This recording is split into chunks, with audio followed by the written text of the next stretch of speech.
Chapter 21.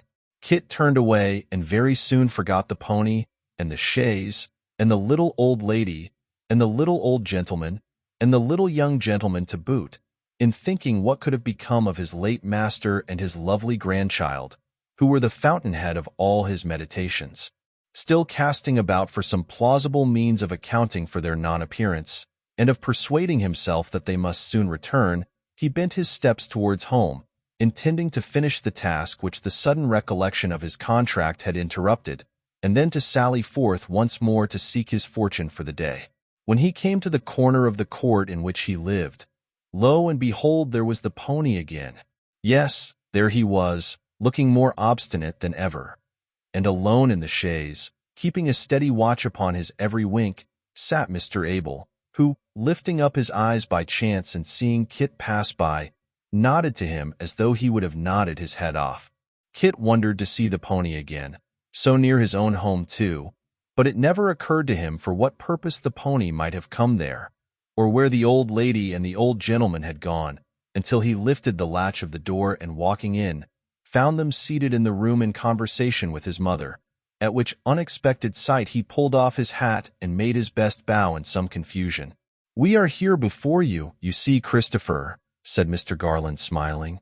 "Yes, sir," said Kit, and as he said it, he looked towards his mother for an explanation of the visit. "The gentleman's been kind enough, my dear," said she, in reply to this mute interrogation, "to ask me whether you were in a good place, or in any place at all, and when I told him no, you were not in any, he was so good as to say that we wanted a good lad in our house," said the old gentleman and the old lady both together, "and that perhaps we might think of it, if we found everything as we would wish it to be."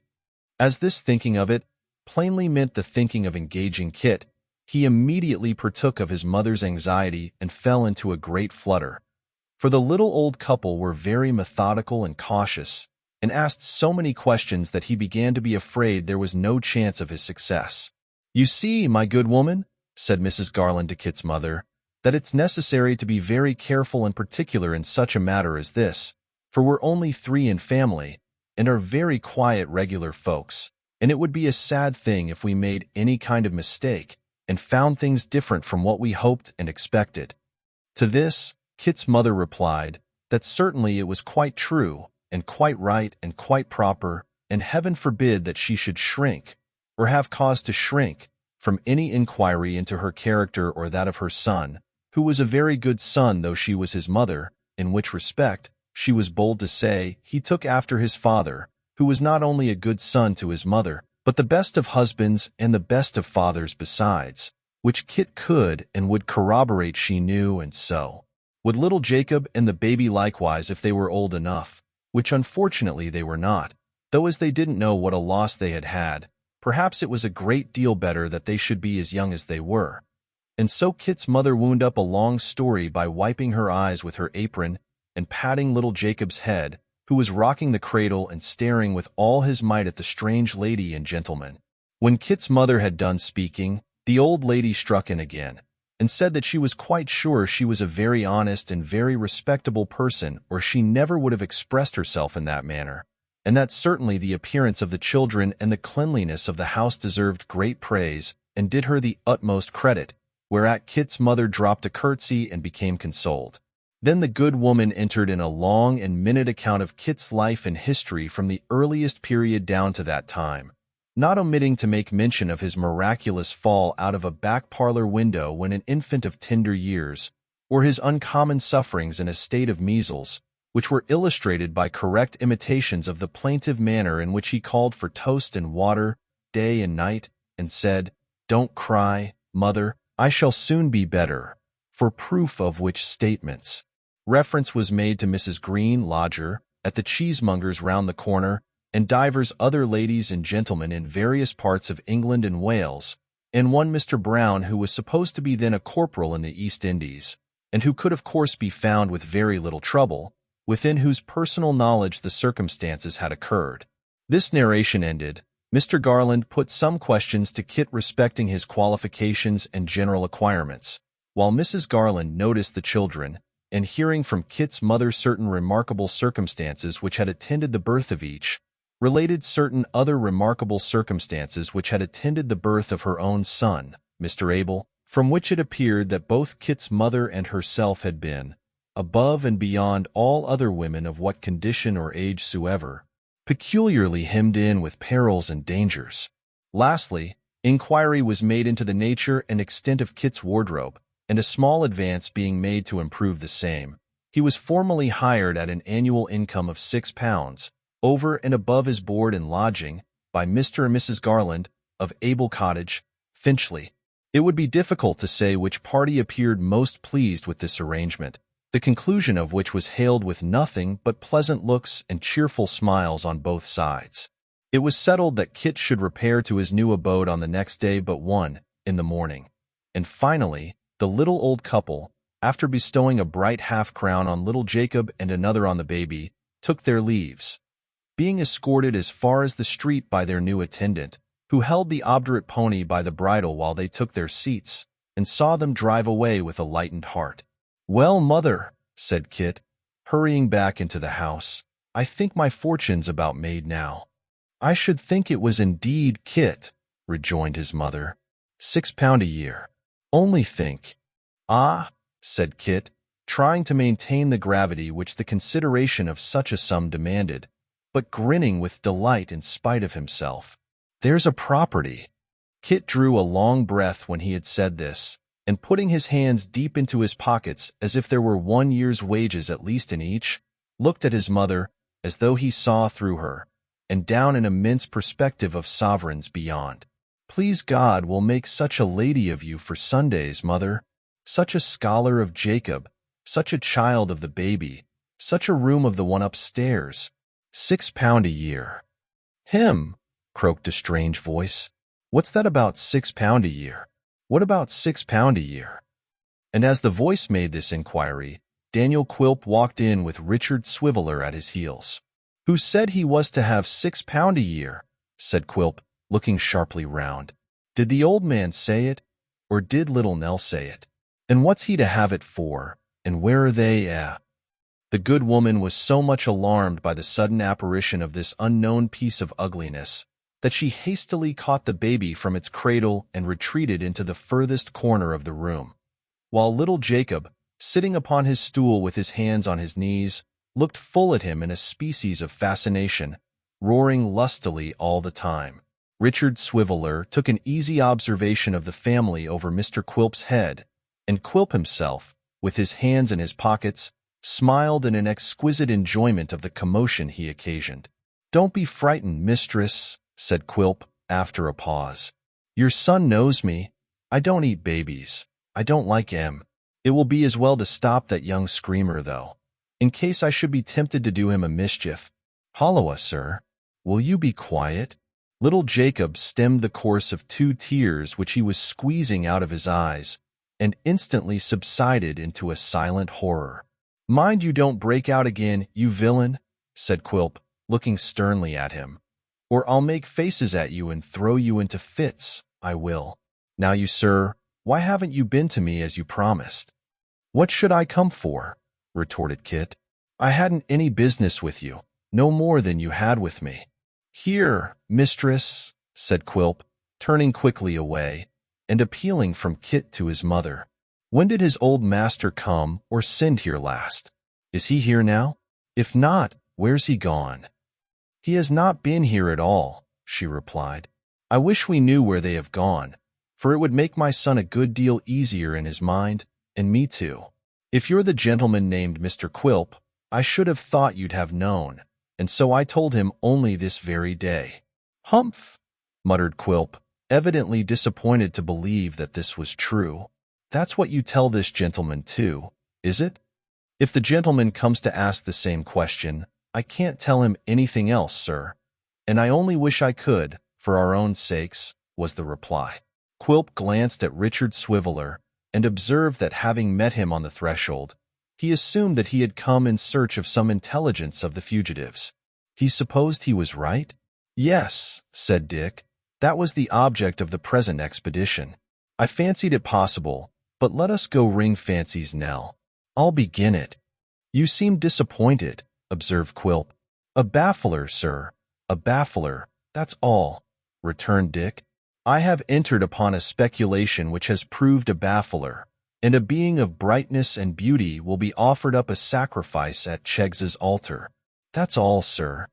The dwarf eyed Richard with a sarcastic smile, but Richard, who had been taking a rather strong lunch with a friend, observed him not, and continued to deplore his fate with mournful and despondent looks. Quilp plainly discerned that there was some secret reason for this visit and his uncommon disappointment, and, in the hope that there might be means of mischief lurking beneath it, resolved to worm it out. He had no sooner adopted this resolution than he conveyed as much honesty into his face as it was capable of expressing, and sympathized with Mr. Swiveller exceedingly. I am disappointed myself, said Quilp, out of mere friendly feeling for them. But you have real reasons, private reasons I have no doubt, for your disappointment, and therefore it comes heavier than mine. Why, of course it does, Dick observed, testily. Upon my word, I'm very sorry, very sorry. I'm rather cast down myself. As we are companions in adversity, shall we be companions in the surest way of forgetting it? If you had no particular business, now, to lead you in another direction, urged Quilp, plucking him by the sleeve and looking slyly up into his face out of the corners of his eyes. There is a house by the waterside where they have some of the noblest ski-dam, reputed to be smuggled, but that's between ourselves. That can be got in all the world. The landlord knows me. There's a little summer house overlooking the river, where we might take a glass of this delicious liquor with a whiff of the best tobacco. It's in this case, and of the rarest quality, to my certain knowledge, and be perfectly snug and happy, could we possibly contrive it? Or is there any very particular engagement that peremptorily takes you another way, Mr. Swiveller, eh? As the dwarf spoke, Dick's face relaxed into a compliant smile, and his brows slowly unbent. By the time he had finished, Dick was looking down at Quilp in the same sly manner as Quilp was looking up at him, and there remained nothing more to be done but to set out for the house in question. This they did, straightway. The moment their backs were turned, little Jacob thawed, and resumed his crying from the point where Quilp had frozen him. The summer house of which Mr. Quilp had spoken was a rugged wooden box, rotten and bare to see, which overhung the river's mud and threatened to slide down into it. The tavern to which it belonged was a crazy building, sapped and undermined by the rats, and only upheld by great bars of wood which were reared against its walls, and had propped it up so long that even they were decaying and yielding with their load, and of a windy night might be heard to creak and crack as if the whole fabric were about to come toppling down. The house stood, if anything so old and feeble could be said to stand, on a piece of waste ground, blighted with the unwholesome smoke of factory chimneys, and echoing the clank of iron wheels and rush of troubled water. Its internal accommodations amply fulfilled the promise of the outside. The rooms were low and damp, the clammy walls were pierced with chinks and holes, the rotten floors had sunk from their level, the very beams started from their places and warned the timid stranger from their neighborhood. To this inviting spot, entreating him to observe its beauties as they passed along, Mr. Quilp led Richard Swiveller, and on the table of the summer house, scored deep with many a gallows and initial letter, there soon appeared a wooden keg, full of the vaunted liquor. Drawing it off into the glasses with the skill of a practiced hand, and mixing it with about a third part of water, Mr. Quilp assigned to Richard Swiveller his portion, and lighting his pipe from an end of a candle in a very old and battered lantern, drew himself together upon a seat and puffed away. "Is it good?" said Quilp, as Richard Swiveller smacked his lips. "Is it strong and fiery? Does it make you wink and choke, and your eyes water, and your breath come short? Does it? Does it?" cried Dick, throwing away part of the contents of his glass and filling it up with water. "Why, man, you don't mean to tell me that you drink such fire as this?" "No," rejoined Quilp, "not drink it. Look here, and here again. Not drink it." As he spoke, Daniel Quilp drew off and drank 3 small glassfuls of the raw spirit, and then with a horrible grimace took a great many pulls at his pipe, and swallowing the smoke, discharged it in a heavy cloud from his nose. This feat accomplished, he drew himself together in his former position and laughed excessively. "Give us a toast," cried Quilp, rattling on the table in a dexterous manner with his fist and elbow alternately, in a kind of tune. "A woman, a beauty. Let's have a beauty for our toast and empty our glasses to the last drop. Her name, come." "If you want a name," said Dick, "here's Sophie Wackles." "Sophie Wackles," screamed the dwarf. "Miss Sophie Wackles, that is, Mrs. Richard Swiveller, that shall be, ha ha ha." "Ah," said Dick, "you might have said that a few weeks ago, but it won't do now, my buck." Immolating herself upon the shrine of Cheggs. "Poison Cheggs, cut Cheggs's ears off," rejoined Quilp. "I won't hear of Cheggs. Her name is Swiveller or nothing. I'll drink her health again, and her father's and her mother's, and to all her sisters and brothers, the glorious family of the Wackleses, all the Wackleses in one glass. Down with it to the dregs." "Well," said Richard Swiveller, stopping short in the act of raising the glass to his lips and looking at the dwarf in a species of stupor as he flourished his arms and legs about, "you're a jolly fellow, but of all the jolly fellows I ever saw or heard of, you have the queerest and most extraordinary way with you. Upon my life you have." This candid declaration tended rather to increase than restrain Mr. Quilp's eccentricities, and Richard Swiveller, astonished to see him in such a roistering vein, and drinking not a little himself, for company, began imperceptibly to become more companionable and confiding, so that, being judiciously led on by Mr. Quilp, he grew at last very confiding indeed. Having once got him into this mood, and knowing now the keynote to strike whenever he was at a loss, Daniel Quilp's task was comparatively an easy one, and he was soon in possession of the whole details of the scheme contrived between the easy Dick and his more designing friend. "Stop," said Quilp. That's the thing. It can be brought about. It shall be brought about. There's my hand upon it. I am your friend from this minute." "What? Do you think there's still a chance?" inquired Dick, in surprise at this encouragement. "A chance?" echoed the dwarf. "A certainty. Sophie Wackles may become a Cheggs or anything else she likes, but not a Swiveller. Oh, you lucky dog. He's richer than any Jew alive. You're a made man. I see in you now nothing but Nellie's husband, rolling in gold and silver. I'll help you. It shall be done. Mind my words, it shall be done." "But how?" said Dick. "There's plenty of time," rejoined the dwarf, "and it shall be done. We'll sit down and talk it over again all the way through. Fill your glass while I'm gone. I shall be back directly. With these hasty words, Daniel Quilp withdrew into a dismantled skittle-ground behind the public house, and, throwing himself upon the ground, actually screamed and rolled about in uncontrollable delight. "Here's sport," he cried, "sport ready to my hand, all invented and arranged, and only to be enjoyed. It was this shallow-pated fellow who made my bones ache t'other day, was it? It was his friend and fellow-plotter, Mr. Trent, that once made eyes at Mrs. Quilp and leered and looked, was it? After laboring for 2 or 3 years in their precious scheme, to find that they've got a beggar at last, and one of them tied for life. Ha ha ha! He shall marry Nell. He shall have her, and I'll be the first man, when the knot's tied hard and fast, to tell him what they've gained and what I've helped him to.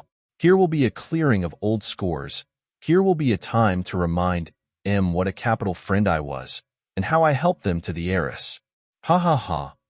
In the height of his ecstasy, Mr. Quilp had liked to have met with a disagreeable check, for rolling very near a broken dog kennel, there leapt forth a large fierce dog, who, but that his chain was of the shortest, would have given him a disagreeable salute.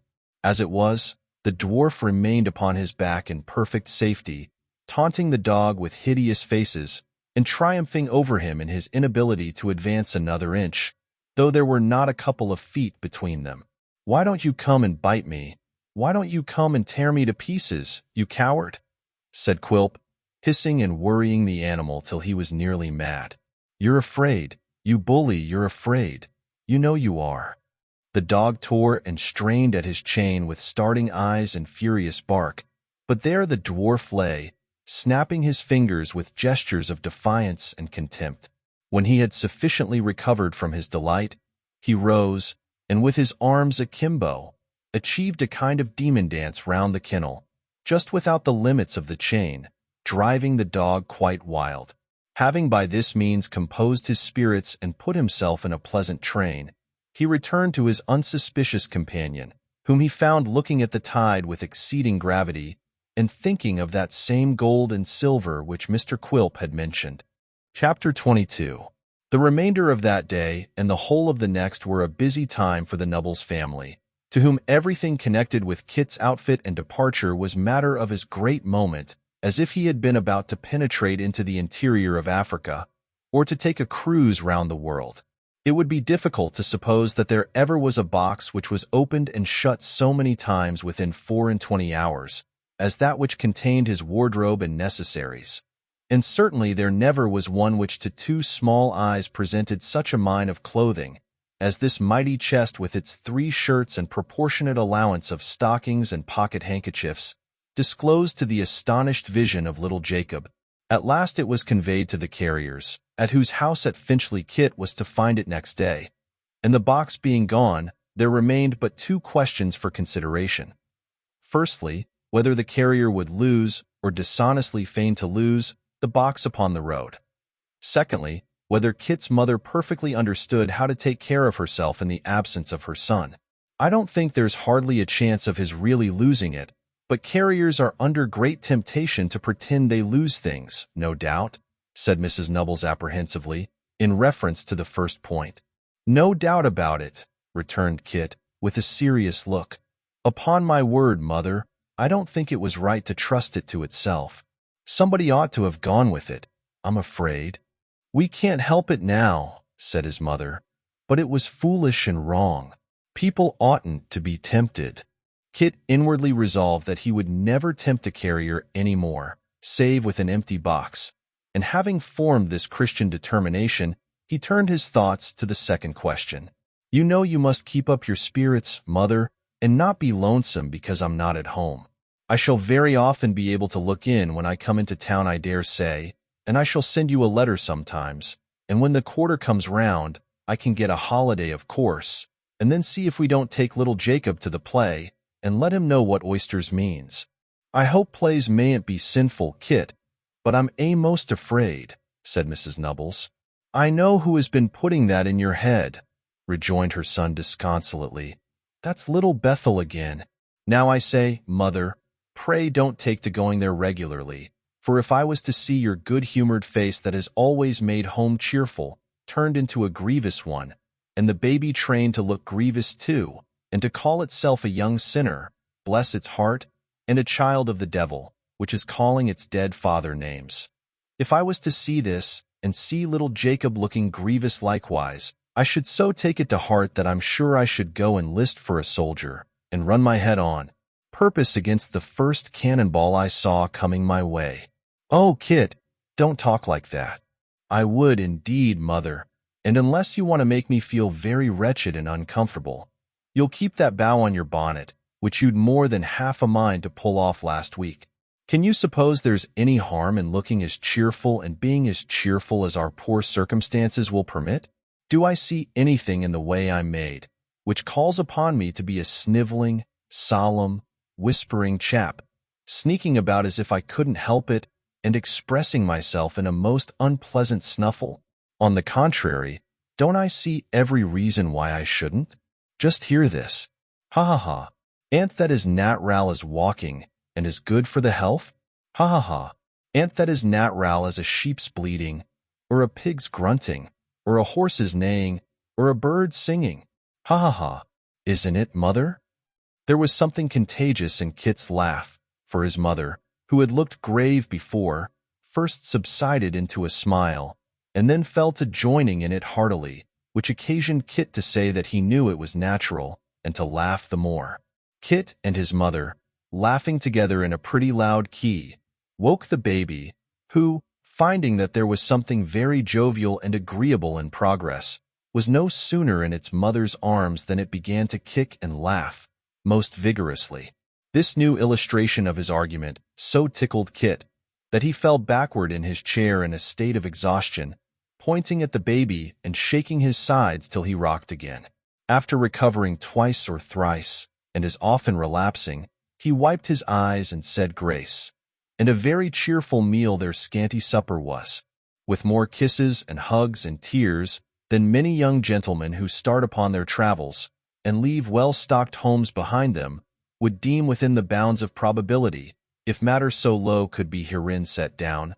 Kit left the house at an early hour next morning and set out to walk to Finchley, feeling a sufficient pride in his appearance to have warranted his excommunication from Little Bethel from that time forth, if he had ever been one of that mournful congregation. Lest anybody should feel a curiosity to know how Kit was clad, it may be briefly remarked that he wore no livery, but was dressed in a coat of pepper and salt with waistcoat of canary color and nether garments of iron gray. Besides these glories, he shone in the luster of a new pair of boots and an extremely stiff and shiny hat, which on being struck anywhere with the knuckles, sounded like a drum. And in this attire, rather wondering that he attracted so little attention, and attributing the circumstance to the insensibility of those who got up early, he made his way towards Abel Cottage, without encountering any more remarkable adventure on the road than meeting a lad in a brimless hat, the exact counterpart of his old one, on whom he bestowed half the sixpence he possessed. Kit arrived in course of time at the carrier's house, where, to the lasting honor of human nature, he found the box in safety. Receiving from the wife of this immaculate man a direction to Mr. Garland's, he took the box upon his shoulder and repaired thither directly. To be sure, it was a beautiful little cottage with a thatched roof and little spires at the gable ends, and pieces of stained glass in some of the windows, almost as large as pocketbooks. On one side of the house was a little stable, just the size for the pony, with a little room over it, just the size for Kit. White curtains were fluttering, and birds in cages that looked as bright as if they were made of gold were singing at the windows. Plants were arranged on either side of the path and clustered about the door, and the garden was bright with flowers in full bloom, which shed a sweet odor all round, and had a charming and elegant appearance. Everything within the house and without seemed to be the perfection of neatness and order. In the garden there was not a weed to be seen, and to judge from some dapper gardening tools, a basket, and a pair of gloves which were lying in one of the walks, old Mr. Garland had been at work in it that very morning. Kit looked about him, and admired, and looked again, and this a great many times before he could make up his mind to turn his head another way and ring the bell. There was abundance of time to look about him again, though, when he had rung it, for nobody came. So after ringing it twice or thrice, he sat down upon his box and waited. He rang the bell a great many times, and yet nobody came. But at last, as he was sitting upon the box thinking about giants' castles, and princesses tied up to pegs by the hair of their heads, and dragons bursting out from behind gates, and other incidents of the like nature, common in storybooks to youths of low degree on their first visit to strange houses, the door was gently opened, and a little servant girl, very tidy, modest, and demure, but very pretty too, appeared. "I suppose you're Christopher, sir," said the servant girl. Kit got off the box and said yes, he was. "I'm afraid you've rung a good many times perhaps," she rejoined, "but we couldn't hear you, because we've been catching the pony." Kit rather wondered what this meant, but as he couldn't stop there, asking questions, he shouldered the box again and followed the girl into the hall, where through a back door he descried Mr. Garland leading Whisker in triumph up the garden, after that self-willed pony had, as he afterwards learned, dodged the family round a small paddock in the rear for 1 hour and 3/4.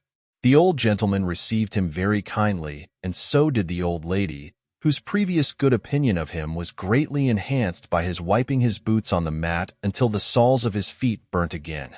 He was then taken into the parlor to be inspected in his new clothes, and when he had been surveyed several times, and had afforded by his appearance unlimited satisfaction, he was taken into the stable, where the pony received him with uncommon complaisance. and thence into the little chamber he had already observed, which was very clean and comfortable, and thence into the garden, in which the old gentleman told him he would be taught to employ himself, and where he told him, besides, what great things he meant to do to make him comfortable and happy, if he found he deserved it. All these kindnesses Kit acknowledged with various expressions of gratitude, and so many touches of the new hat that the brim suffered considerably. When the old gentleman had said all he had to say in the way of promise and advice, and Kit had said all he had to say in the way of assurance and thankfulness, he was handed over again to the old lady, who, summoning the little servant girl, whose name was Barbara, instructed her to take him downstairs and give him something to eat and drink after his walk. Downstairs, therefore, Kit went, and at the bottom of the stairs there was such a kitchen as was never before seen or heard of out of a toy shop window, with everything in it as bright and glowing, and as precisely ordered too, as Barbara herself. And in this kitchen, Kit sat himself down at a table as white as a tablecloth, to eat cold meat and drink small ale, and use his knife and fork the more awkwardly, because there was an unknown Barbara looking on and observing him. It did not appear, however, that there was anything remarkably tremendous about this strange Barbara, who, having lived a very quiet life, blushed very much and was quite as embarrassed and uncertain what she ought to say or do as Kit could possibly be. When he had sat for some little time, attentive to the ticking of the sober clock, he ventured to glance curiously at the dresser, and there, among the plates and dishes, were Barbara's little workbox with a sliding lid to shut in the balls of cotton, and Barbara's prayer book, and Barbara's hymn book, and Barbara's Bible. Barbara's little looking-glass hung in a good light near the window, and Barbara's bonnet was on a nail behind the door. From all these mute signs and tokens of her presence, he naturally glanced at Barbara herself, who sat as mute as they, shelling peas into a dish, and just when Kit was looking at her eyelashes and wondering, quite in the simplicity of his heart, what color her eyes might be, it perversely happened that Barbara raised her head a little to look at him, when both pair of eyes were hastily withdrawn, and Kit leant over his plate, and Barbara over her pea-shells, each in extreme confusion at having been detected by the other. Chapter 23. Mr. Richard Swiveller wending homeward from the wilderness, for such was the appropriate name of Quilp's choice retreat, after a sinuous and corkscrew fashion, with many checks and stumbles, after stopping suddenly and staring about him, then as suddenly running forward for a few paces, and as suddenly halting again and shaking his head, doing everything with a jerk and nothing by premeditation, Mr. Richard Swiveller wending his way homeward after this fashion, which is considered by evil-minded men to be symbolical of intoxication, and is not held by such persons to denote that state of deep wisdom and reflection in which the actor knows himself to be, began to think that possibly he had misplaced his confidence, and that the dwarf might not be precisely the sort of person to whom to entrust a secret of such delicacy and importance. And being led and tempted on by this remorseful thought into a condition which the evil-minded class before referred to would term the maudlin state or stage of drunkenness, it occurred to Mr. Swiveller to cast his hat upon the ground and moan, crying aloud that he was an unhappy orphan, and that if he had not been an unhappy orphan things had never come to this.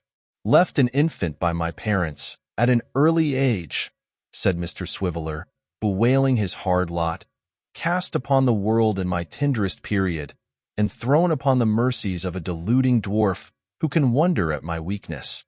Here's a miserable orphan for you." "Here," said Mr. Swiveller, raising his voice to a high pitch and looking sleepily round, "is a miserable orphan." "Then," said somebody hard by, "let me be a father to you." Mr. Swiveller swayed himself to and fro to preserve his balance, and, looking into a kind of haze which seemed to surround him, at last perceived two eyes dimly twinkling through the mist, which he observed after a short time were in the neighborhood of a nose and mouth. Casting his eyes down towards that quarter in which, with reference to a man's face, his legs are usually to be found, he observed that the face had a body attached, and when he looked more intently he was satisfied that the person was Mr. Quilp, who indeed had been in his company all the time, but whom he had some vague idea of having left a mile or two behind. "You have deceived an orphan, sir," said Mr. Swiveller solemnly. "I'm a second father to you," replied Quilp. "You my father, sir," retorted Dick. "Being all right myself, sir, I request to be left alone, instantly, sir." "What a funny fellow you are," cried Quilp. "Go, sir," returned Dick, leaning against a post and waving his hand. "Go, deceiver, go. Some day, sir, perhaps you'll waken from pleasure's dream to know the grief of orphans forsaken. Will you go, sir?" The dwarf taking no heed of this adjuration, Mr. Swiveller advanced with the view of inflicting upon him condign chastisement.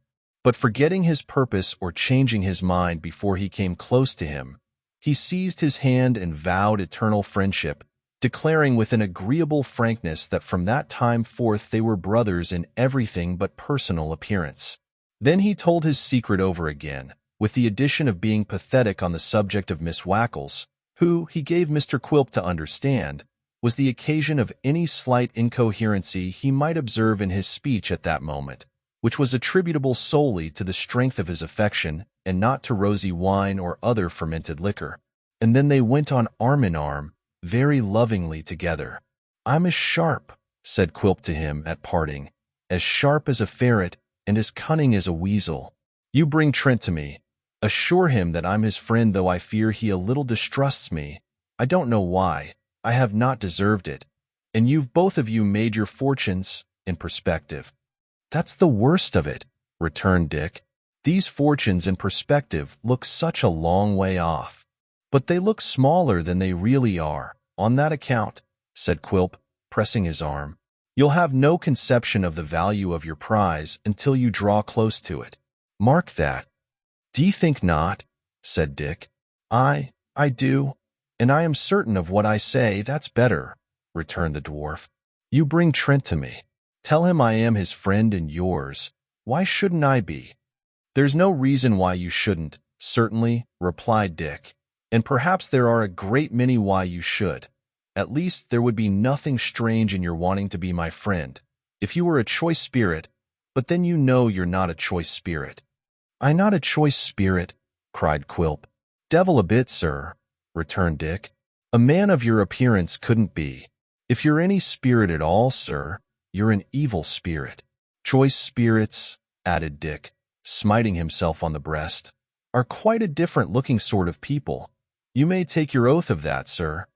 Quilp glanced at his free-spoken friend with a mingled expression of cunning and dislike, and wringing his hand almost at the same moment, declared that he was an uncommon character and had his warmest esteem. With that they parted.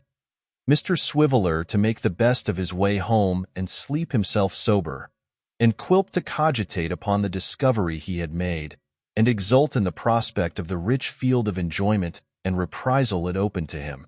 It was not without great reluctance and misgiving that Mr. Swiveller, next morning, his head racked by the fumes of the renowned Schiedam, repaired to the lodging of his friend Trent, which was in the roof of an old house in an old ghostly inn, and recounted by very slow degrees what had yesterday taken place between him and Quilp.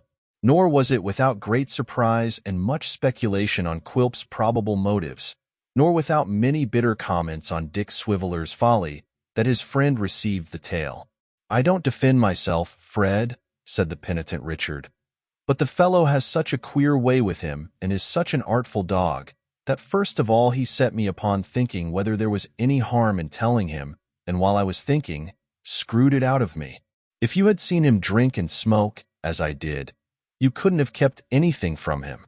He's a salamander, you know. That's what he is." Without inquiring whether salamanders were of necessity good confidential agents, or whether a fireproof man was as a matter of course trustworthy, Frederick Trent threw himself into a chair, and, burying his head in his hands, endeavored to fathom the motives which had led Quilp to insinuate himself into Richard Swiveller's confidence. For that the disclosure was of his seeking, and had not been spontaneously revealed by Dick, was sufficiently plain from Quilp's seeking his company and enticing him away. The dwarf had twice encountered him when he was endeavoring to obtain intelligence of the fugitives. This, perhaps, as he had not shown any previous anxiety about them, was enough to awaken suspicion in the breast of a creature so jealous and distrustful by nature, setting aside any additional impulse to curiosity that he might have derived from Dick's incautious manner. But knowing the scheme they had planned, why should he offer to assist it? This was a question more difficult of solution, but as knaves generally overreach themselves by imputing their own designs to others, the idea immediately presented itself that some circumstances of irritation between Quilp and the old man, arising out of their secret transactions and not unconnected perhaps with his sudden disappearance, now rendered the former desirous of revenging himself upon him by seeking to entrap the sole object of his love and anxiety into a connection of which he knew he had a dread and hatred. As Frederick Trent himself, utterly regardless of his sister, had this object at heart, only second to the hope of gain, it seemed to him the more likely to be Quilp's main principle of action. Once investing the dwarf with a design of his own and abetting them, which the attainment of their purpose would serve, it was easy to believe him sincere and hearty in the cause. And as there could be no doubt of his proving a powerful and useful auxiliary, Trent determined to accept his invitation and go to his house that night, and if what he said and did confirmed him in the impression he had formed, to let him share the labor of their plan, but not the profit. Having revolved these things in his mind and arrived at this conclusion, he communicated to Mr. Swiveller as much of his meditations as he thought proper. Dick would have been perfectly satisfied with less, and giving him the day to recover himself from his late salamandering, accompanied him at evening to Mr. Quilp's house. Mighty glad Mr. Quilp was to see them, or mightily glad he seemed to be, and fearfully polite Mr. Quilp was to Mrs. Quilp and Mrs. Jiniwin, and very sharp was the look he cast on his wife to observe how she was affected by the recognition of young Trent. Mrs. Quilp was as innocent as her own mother of any emotion, painful or pleasant, which the sight of him awakened, but as her husband's glance made her timid and confused, and uncertain what to do or what was required of her, Mr. Quilp did not fail to assign her embarrassment to the cause he had in his mind, and while he chuckled at his penetration was secretly exasperated by his jealousy. Nothing of this appeared, however.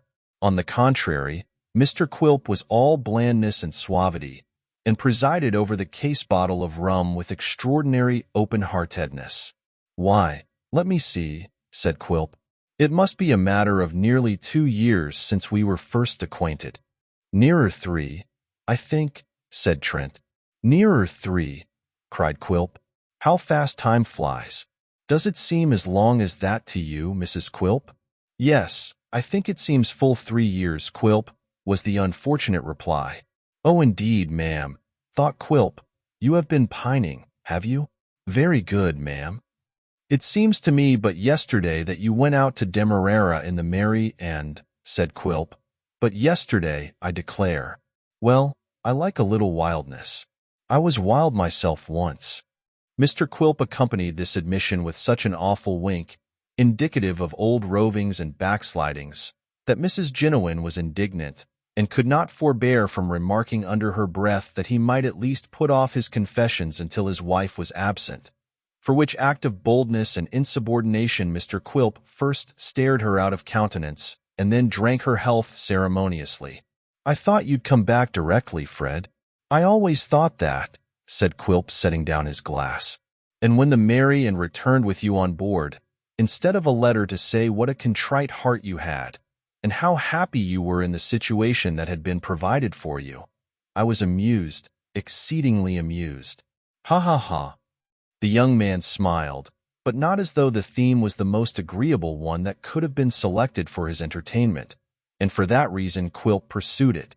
"I always will say," he resumed, "that when a rich relation having 2 young people, sisters or brother and sister, dependent on him, attaches himself exclusively to one, and casts off the other, he does wrong."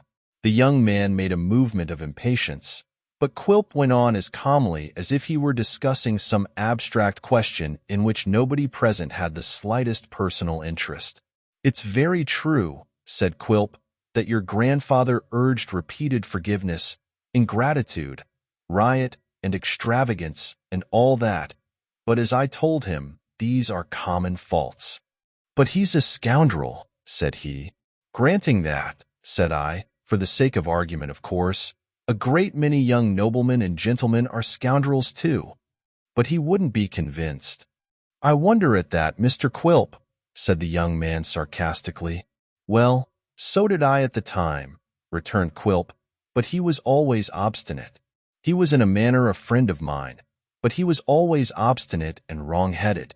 Little Nell is a nice girl, a charming girl, but you're her brother, Frederick. You're her brother after all. As you told him the last time you met, he can't alter that. He would if he could. Confound him for that and all other kindnesses," said the young man impatiently. "But nothing can come of this subject now, and let us have done with it in the devil's name." "Agreed," returned Quilp. "Agreed on my part readily. Why have I alluded to it? Just to show you, Frederick, that I have always stood your friend. You little knew who was your friend and who your foe. Now did you? You thought I was against you, and so there has been a coolness between us. But it was all on your side, entirely on your side. Let's shake hands again, Fred." With his head sunk down between his shoulders and a hideous grin overspreading his face, the dwarf stood up and stretched his short arm across the table. After a moment's hesitation, the young man stretched out his to meet it. Quilp clutched his fingers in a grip that for the moment stopped the current of the blood within them, and pressing his other hand upon his lip and frowning towards the unsuspicious Richard, released them and sat down. This action was not lost upon Trent, who, knowing that Richard Swiveller was a mere tool in his hands and knew no more of his designs than he thought proper to communicate, saw that the dwarf perfectly understood their relative position and fully entered into the character of his friend. It is something to be appreciated, even in knavery. This silent homage to his superior abilities, no less than a sense of the power with which the dwarf's quick perception had already invested him, inclined the young man towards that ugly worthy and determined him to profit by his aid. It being now Mr. Quilp's cue to change the subject with all convenient expedition, lest Richard Swiveller in his heedlessness should reveal anything which it was inexpedient for the women to know, he proposed a game at four-handed cribbage, and partners being cut for, Mrs. Quilp fell to Frederick Trent, and Dick himself to Quilp. Mrs. Jiniwin, being very fond of cards, was carefully excluded by her son-in-law from any participation in the game, and had assigned to her the duty of occasionally replenishing the glasses from the case bottle. Mr. Quilp from that moment keeping one eye constantly upon her, lest she should by any means procure a taste of the same, and thereby tantalizing the wretched old lady, who was as much attached to the case bottle as the cards, in a double degree and most ingenious manner. But it was not to Mrs. Jiniwin alone that Mr. Quilp's attention was restricted, as several other matters required his constant vigilance. Among his various eccentric habits he had a humorous one of always cheating at cards, which rendered necessary on his part not only a close observance of the game and a sleight of hand in counting and scoring, but also involved the constant correction by looks and frowns and kicks under the table of Richard Swiveller, who, being bewildered by the rapidity with which his cards were told and the rate at which the pegs traveled down the board, could not be prevented from sometimes expressing his surprise and incredulity. Mrs. Quilp, too, was the partner of young Trent, and for every look that passed between them, and every word they spoke, and every card they played, the dwarf had eyes and ears, not occupied alone with what was passing above the table, but with signals that might be exchanging beneath it, which he laid all kinds of traps to detect, besides often treading on his wife's toes to see whether she cried out or remained silent under the infliction, in which latter case it would have been quite clear that Trent had been treading on her toes before. Yet, in the most of all these distractions, the one eye was upon the old lady always, and if she so much as stealthily advanced a teaspoon towards a neighboring glass, which she often did, for the purpose of abstracting but one sup of its sweet contents, Quilp's hand would overset it in the very moment of her triumph, and Quilp's mocking voice implore her to regard her precious health. And in any one of these his many cares, from first to last, Quilp never flagged nor faltered. At length, when they had played a great many rubbers and drawn pretty freely upon the case bottle, Mr. Quilp warned his lady to retire to rest, and that submissive wife complying, and being followed by her indignant mother, Mr. Swiveller fell asleep. The dwarf, beckoning his remaining companion to the other end of the room, held a short conference with him in whispers. "It's as well not to say more than one can help before our worthy friend," said Quilp, making a grimace towards the slumbering Dick. "Is it a bargain between us, Fred? Shall he marry little Rosie Nell by and by?" "You have some end of your own to answer, of course," returned the other. "Of course I have, dear Fred," said Quilp, grinning to think how little he suspected what the real end was. "It's retaliation, perhaps whim. I have influence, Fred, to help or oppose. Which way shall I use it? There are a pair of scales, and it goes into one." "Throw it into mine, then," said Trent. "It's done, Fred," rejoined Quilp, stretching out his clenched hand and opening it as if he had let some weight fall out. "It's in the scale from this time, and turns it, Fred. Mind that." "Where have they gone?" asked Trent. Quilp shook his head and said that point remained to be discovered, which it might be, easily. When it was, they would begin their preliminary advances. He would visit the old man, or even Richard Swiveller might visit him, and by affecting a deep concern in his behalf, and imploring him to settle in some worthy home, lead to the child's remembering him with gratitude and favor. Once impressed to this extent, it would be easy, he said, to win her in a year or two, for she supposed the old man to be poor, as it was a part of his jealous policy, in common with many other misers, to feign to be so, to those about him.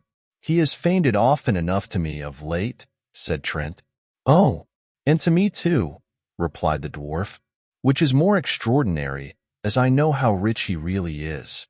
"I suppose you should," said Trent. "I think I should indeed," rejoined the dwarf, and in that, at least, he spoke the truth. After a few more whispered words, they returned to the table, and the young man, rousing Richard Swiveller, informed him that he was waiting to depart. This was welcome news to Dick, who started up directly. After a few words of confidence in the result of their project had been exchanged, they bade the grinning Quilp good night. Quilp crept to the window as they passed in the street below, and listened. Trent was pronouncing an encomium upon his wife, and they were both wondering by what enchantment she had been brought to marry such a misshapen wretch as he. The dwarf, after watching their retreating shadows with a wider grin than his face had yet displayed, stole softly in the dark to bed. In this hatching of their scheme, neither Trent nor Quilp had had one thought about the happiness or misery of poor innocent Nell.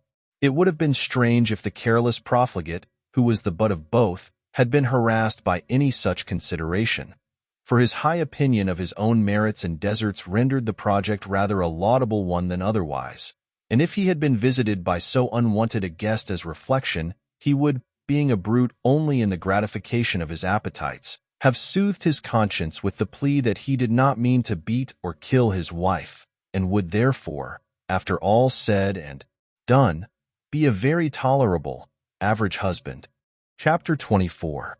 It was not until they were quite exhausted and could no longer maintain the pace at which they had fled from the race ground, that the old man and the child ventured to stop and sit down to rest upon the borders of a little wood. Here, though the course was hidden from their view, they could yet faintly distinguish the noise of distant shouts, the hum of voices, and the beating of drums. Climbing the eminence which lay between them and the spot they had left, the child could even discern the fluttering flags and white tops of booths. But no person was approaching towards them, and their resting place was solitary and still.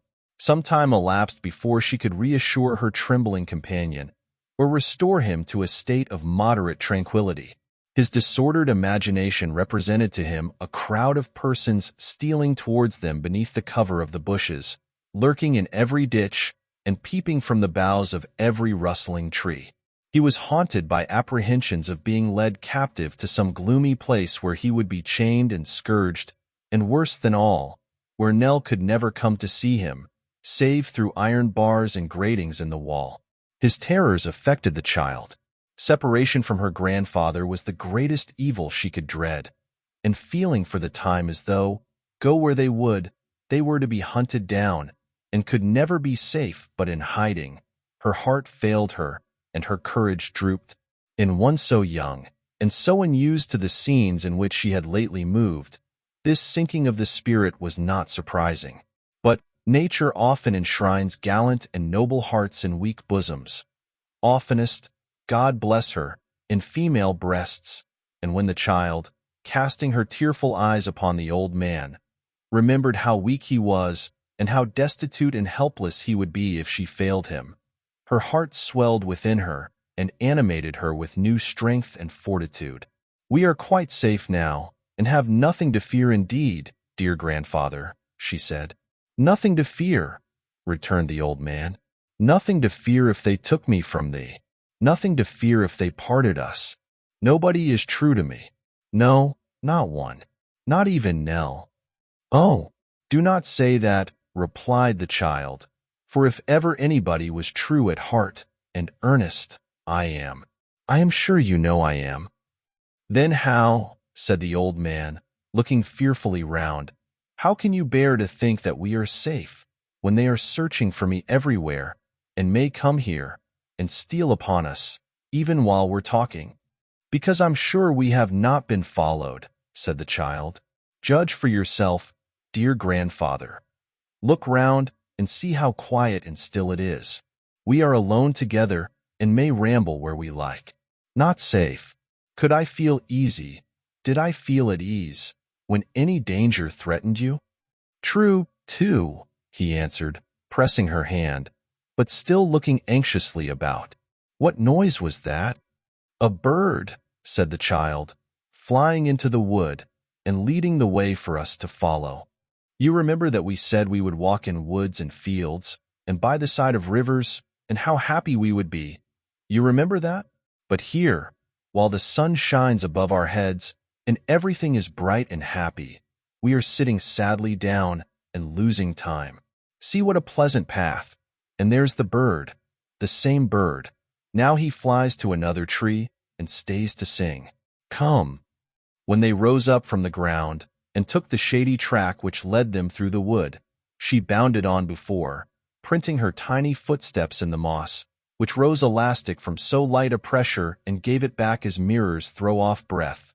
And thus she lured the old man on, with many a backward look and merry beck, now pointing stealthily to some lone bird as it perched and twittered on a branch that strayed across their path, now stopping to listen to the songs that broke the happy silence or watch the sun as it trembled through the leaves, and stealing in among the ivied trunks of stout old trees, opened long paths of light.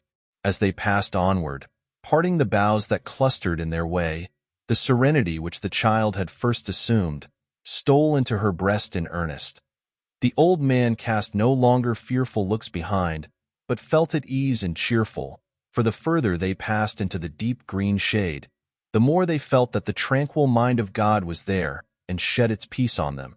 At length the path, becoming clearer and less intricate, brought them to the end of the wood and into a public road. Taking their way along it for a short distance, they came to a lane, so shaded by the trees on either hand that they met together overhead and arched the narrow way. A broken finger-post announced that this led to a village 3 miles off, and thither they resolved to bend their steps. The miles appeared so long that they sometimes thought they must have missed their road, but at last, to their great joy, it led downwards in a steep descent, with overhanging banks over which the footpaths led, and the clustered houses of the village peeped from the woody hollow below. It was a very small place. The men and boys were playing at cricket on the green, and as the other folks were looking on, they wandered up and down, uncertain where to seek a humble lodging. There was but one old man in the little garden before his cottage, and him they were timid of approaching, for he was the schoolmaster, and had school written up over his window in black letters on a whiteboard. He was a pale, simple-looking man, of a spare and meager habit, and sat among his flowers and beehives, smoking his pipe, in the little porch before his door. "Speak to him, dear," the old man whispered. "I am almost afraid to disturb him," said the child timidly. "He does not seem to see us.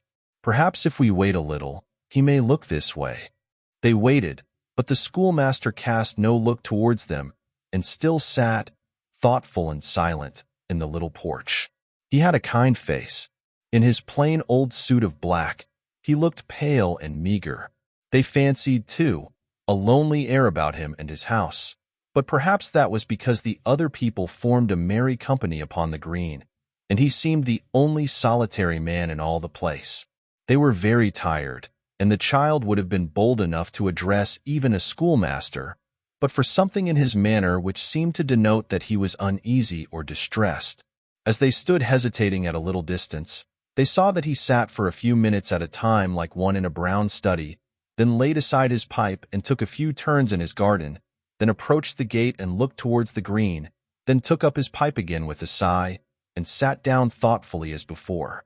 As nobody else appeared and it would soon be dark, Nell at length took courage, and when he had resumed his pipe and seat, ventured to draw near, leading her grandfather by the hand. The slight noise they made in raising the latch of the wicket gate caught his attention. He looked at them kindly but seemed disappointed too, and slightly shook his head. Nell dropped a curtsy, and told him they were poor travelers who sought a shelter for the night which they would gladly pay for, so far as their means allowed. The schoolmaster looked earnestly at her as she spoke, laid aside his pipe, and rose up directly. "If you could direct us anywhere, sir," said the child, "we should take it very kindly." "You have been walking a long way," said the schoolmaster. "A long way, sir," the child replied. "You're a young traveler, my child," he said, laying his hand gently on her head. "Your grandchild, friend?" "I, sir," cried the old man, "and the stay and comfort of my life." "Come in," said the schoolmaster. Without further preface, he conducted them into his little schoolroom, which was parlor and kitchen likewise, and told them that they were welcome to remain under his roof till morning.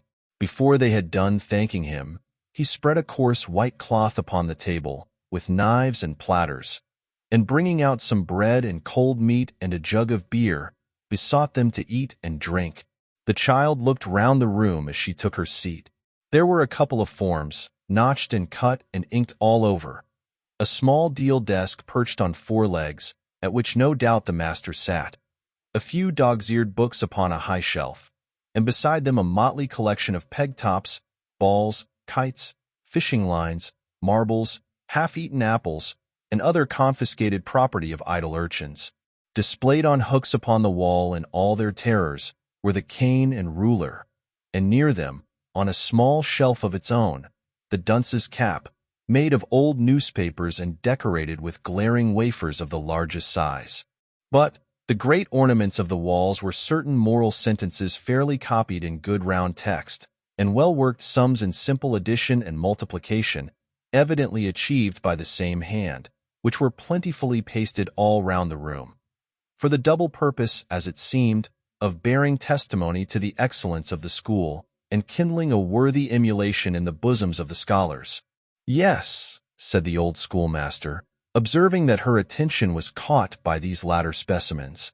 "That's beautiful writing, my dear." "Very, sir," replied the child modestly. "Is it yours?" "Mine," he returned, taking out his spectacles and putting them on, to have a better view of the triumphs so dear to his heart. "I couldn't write like that nowadays. No, they're all done by one hand. A little hand it is, not so old as yours, but a very clever one." As the schoolmaster said this, he saw that a small blot of ink had been thrown on one of the copies, so he took a penknife from his pocket, and going up to the wall, carefully scraped it out. When he had finished, he walked slowly backward from the writing, admiring it as one might contemplate a beautiful picture, but with something of sadness in his voice and manner which quite touched the child, though she was unacquainted with its cause. "A little hand indeed," said the poor schoolmaster, "far beyond all his companions, in his learning and his sports too. How did he ever come to be so fond of me? That I should love him is no wonder, but that he should love me." And there the schoolmaster stopped, and took off his spectacles to wipe them, as though they had grown dim. "I hope there is nothing the matter, sir," said Nell anxiously. "Not much, my dear," returned the schoolmaster. I hope to have seen him on the green tonight. He was always foremost among them. But he'll be there tomorrow. Has he been ill? Asked the child, with a child's quick sympathy. Not very. They said he was wandering in his head yesterday, dear boy, and so they said the day before. But that's a part of that kind of disorder. It's not a bad sign. Not at all a bad sign. The child was silent. He walked to the door and looked wistfully out. The shadows of night were gathering, and all was still. If he could lean upon anybody's arm, he would come to me. I know, he said, returning into the room. He always came into the garden to say good night. But perhaps his illness has only just taken a favorable turn, and it's too late for him to come out, for it's very damp and there's a heavy dew. It's much better he shouldn't come tonight. The schoolmaster lighted a candle, fastened the window shutter, and closed the door. But after he had done this and sat silent a little time, he took down his hat and said he would go and satisfy himself if Nell would sit up till he returned. The child readily complied, and he went out. She sat there half an hour or more, feeling the place very strange and lonely, for she had prevailed upon the old man to go to bed, and there was nothing to be heard but the ticking of an old clock and the whistling of the wind among the trees. When he returned, he took his seat in the chimney corner, but remained silent for a long time. At length he turned to her, and speaking very gently, hoped she would say a prayer that night for a sick child. "My favorite scholar," said the poor schoolmaster, smoking a pipe he had forgotten to light, and looking mournfully round upon the walls. "It is a little hand to have done all that, and waste away with sickness. It is a very, very little hand." Chapter 25. After a sound night's rest in a chamber in the thatched roof, in which it seemed the sexton had for some years been a lodger, but which he had lately deserted for a wife and a cottage of his own, the child rose early in the morning and descended to the room where she had supped last night. As the schoolmaster had already left his bed and gone out, she bestirred herself to make it neat and comfortable, and had just finished its arrangement when the kind host returned. He thanked her many times, and said that the old dame who usually did such offices for him had gone to nurse the little scholar whom he had told her of. The child asked how he was, and hoped he was better. "No," rejoined the schoolmaster, shaking his head sorrowfully, "no better. They even say he is worse." "I am very sorry for that, sir," said the child. The poor schoolmaster appeared to be gratified by her earnest manner, but yet rendered more uneasy by it, for he added hastily that anxious people often magnified an evil and thought it greater than it was. "For my part," he said, in his quiet, patient way, "I hope it's not so. I don't think he can be worse." The child asked his leave to prepare breakfast, and her grandfather coming downstairs, they all three partook of it together. While the meal was in progress, their host remarked that the old man seemed much fatigued, and evidently stood in need of rest. "If the journey you have before you is a long one," he said, "and don't press you for one day, you're very welcome to pass another night here. I should really be glad if you would, friend." He saw that the old man looked at Nell, uncertain whether to accept or decline his offer, and added, "I shall be glad to have your young companion with me for one day. If you can do a charity to a lone man, and rest yourself at the same time, do so. If you must proceed upon your journey, I wish you well through it, and will walk a little way with you before school begins." "What are we to do, Nell?" said the old man irresolutely. "Say what we're to do, dear."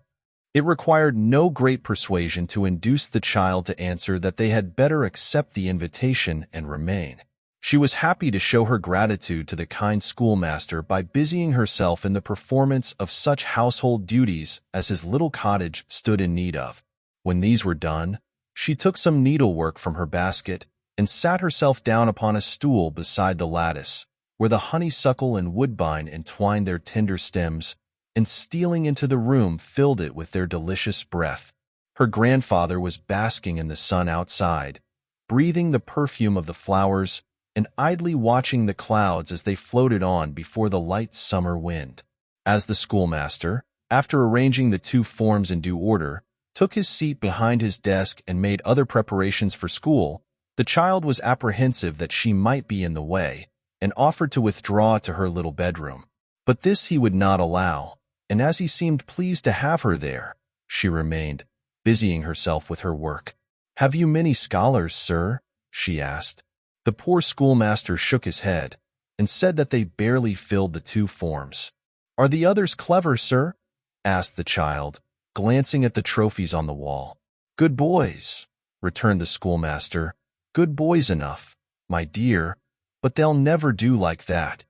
A small white-headed boy with a sunburnt face appeared at the door while he was speaking, and stopping there to make a rustic bow, came in and took his seat upon one of the forms. The white-headed boy then put an open book, astonishingly dog's-eared, upon his knees, and thrusting his hands into his pockets began counting the marbles with which they were filled, displaying in the expression of his face a remarkable capacity of totally abstracting his mind from the spelling on which his eyes were fixed.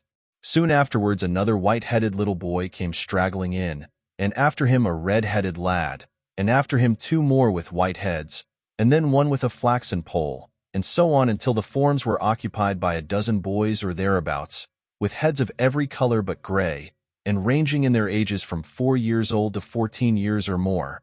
For the legs of the youngest were a long way from the floor when he sat upon the form, and the eldest was a heavy, good-tempered, foolish fellow, about half a head taller than the schoolmaster. At the top of the first form, the post of honor in the school, was the vacant place of the little sick scholar, and at the head of the row of pegs on which those who came in hats or caps were wont to hang them up, one was left empty. No boy attempted to violate the sanctity of seat or peg, but many a one looked from the empty spaces to the schoolmaster, and whispered his idle neighbor behind his hand. Then began the hum of conning over lessons and getting them by heart, the whispered jest and stealthy game, and all the noise and drawl of school. And in the midst of the din sat the poor schoolmaster, the very image of meekness and simplicity, vainly attempting to fix his mind upon the duties of the day, and to forget his little friend. But the tedium of his office reminded him more strongly of the willing scholar, and his thoughts were rambling from his pupils, it was plain. None knew this better than the idlest boys, who, growing bolder with impunity, waxed louder and more daring, playing otter even under the master's eye, eating apples openly and without rebuke, pinching each other in sport or malice without the least reserve, and cutting their autographs in the very legs of his desk. The puzzled dunce, who stood beside it to say his lesson out of book, looked no longer at the ceiling for forgotten words, but drew closer to the master's elbow and boldly cast his eye upon the page. The wag of the little troop squinted and made grimaces at the smallest boy, of course, holding no book before his face, and his approving audience knew no constraint in their delight. If the master did chance to rouse himself and seem alive to what was going on, the noise subsided for a moment and no eyes met his but wore a studious and a deeply humble look. But the instant he relapsed again, it broke out afresh and 10 times louder than before. Oh, how some of those idle fellows longed to be outside, and how they looked at the open door and window, as if they half meditated rushing violently out, plunging into the woods, and being wild boys and savages from that time forth. What rebellious thoughts of the cool river, and some shady bathing place beneath willow trees with branches dipping in the water, kept tempting and urging that sturdy boy, who, with his shirt collar unbuttoned and flung back as far as it could go, sat fanning his flushed face with a spelling book, wishing himself a whale, or a tittlebat, or a fly, or anything but a boy at school on that hot, broiling day. Heat?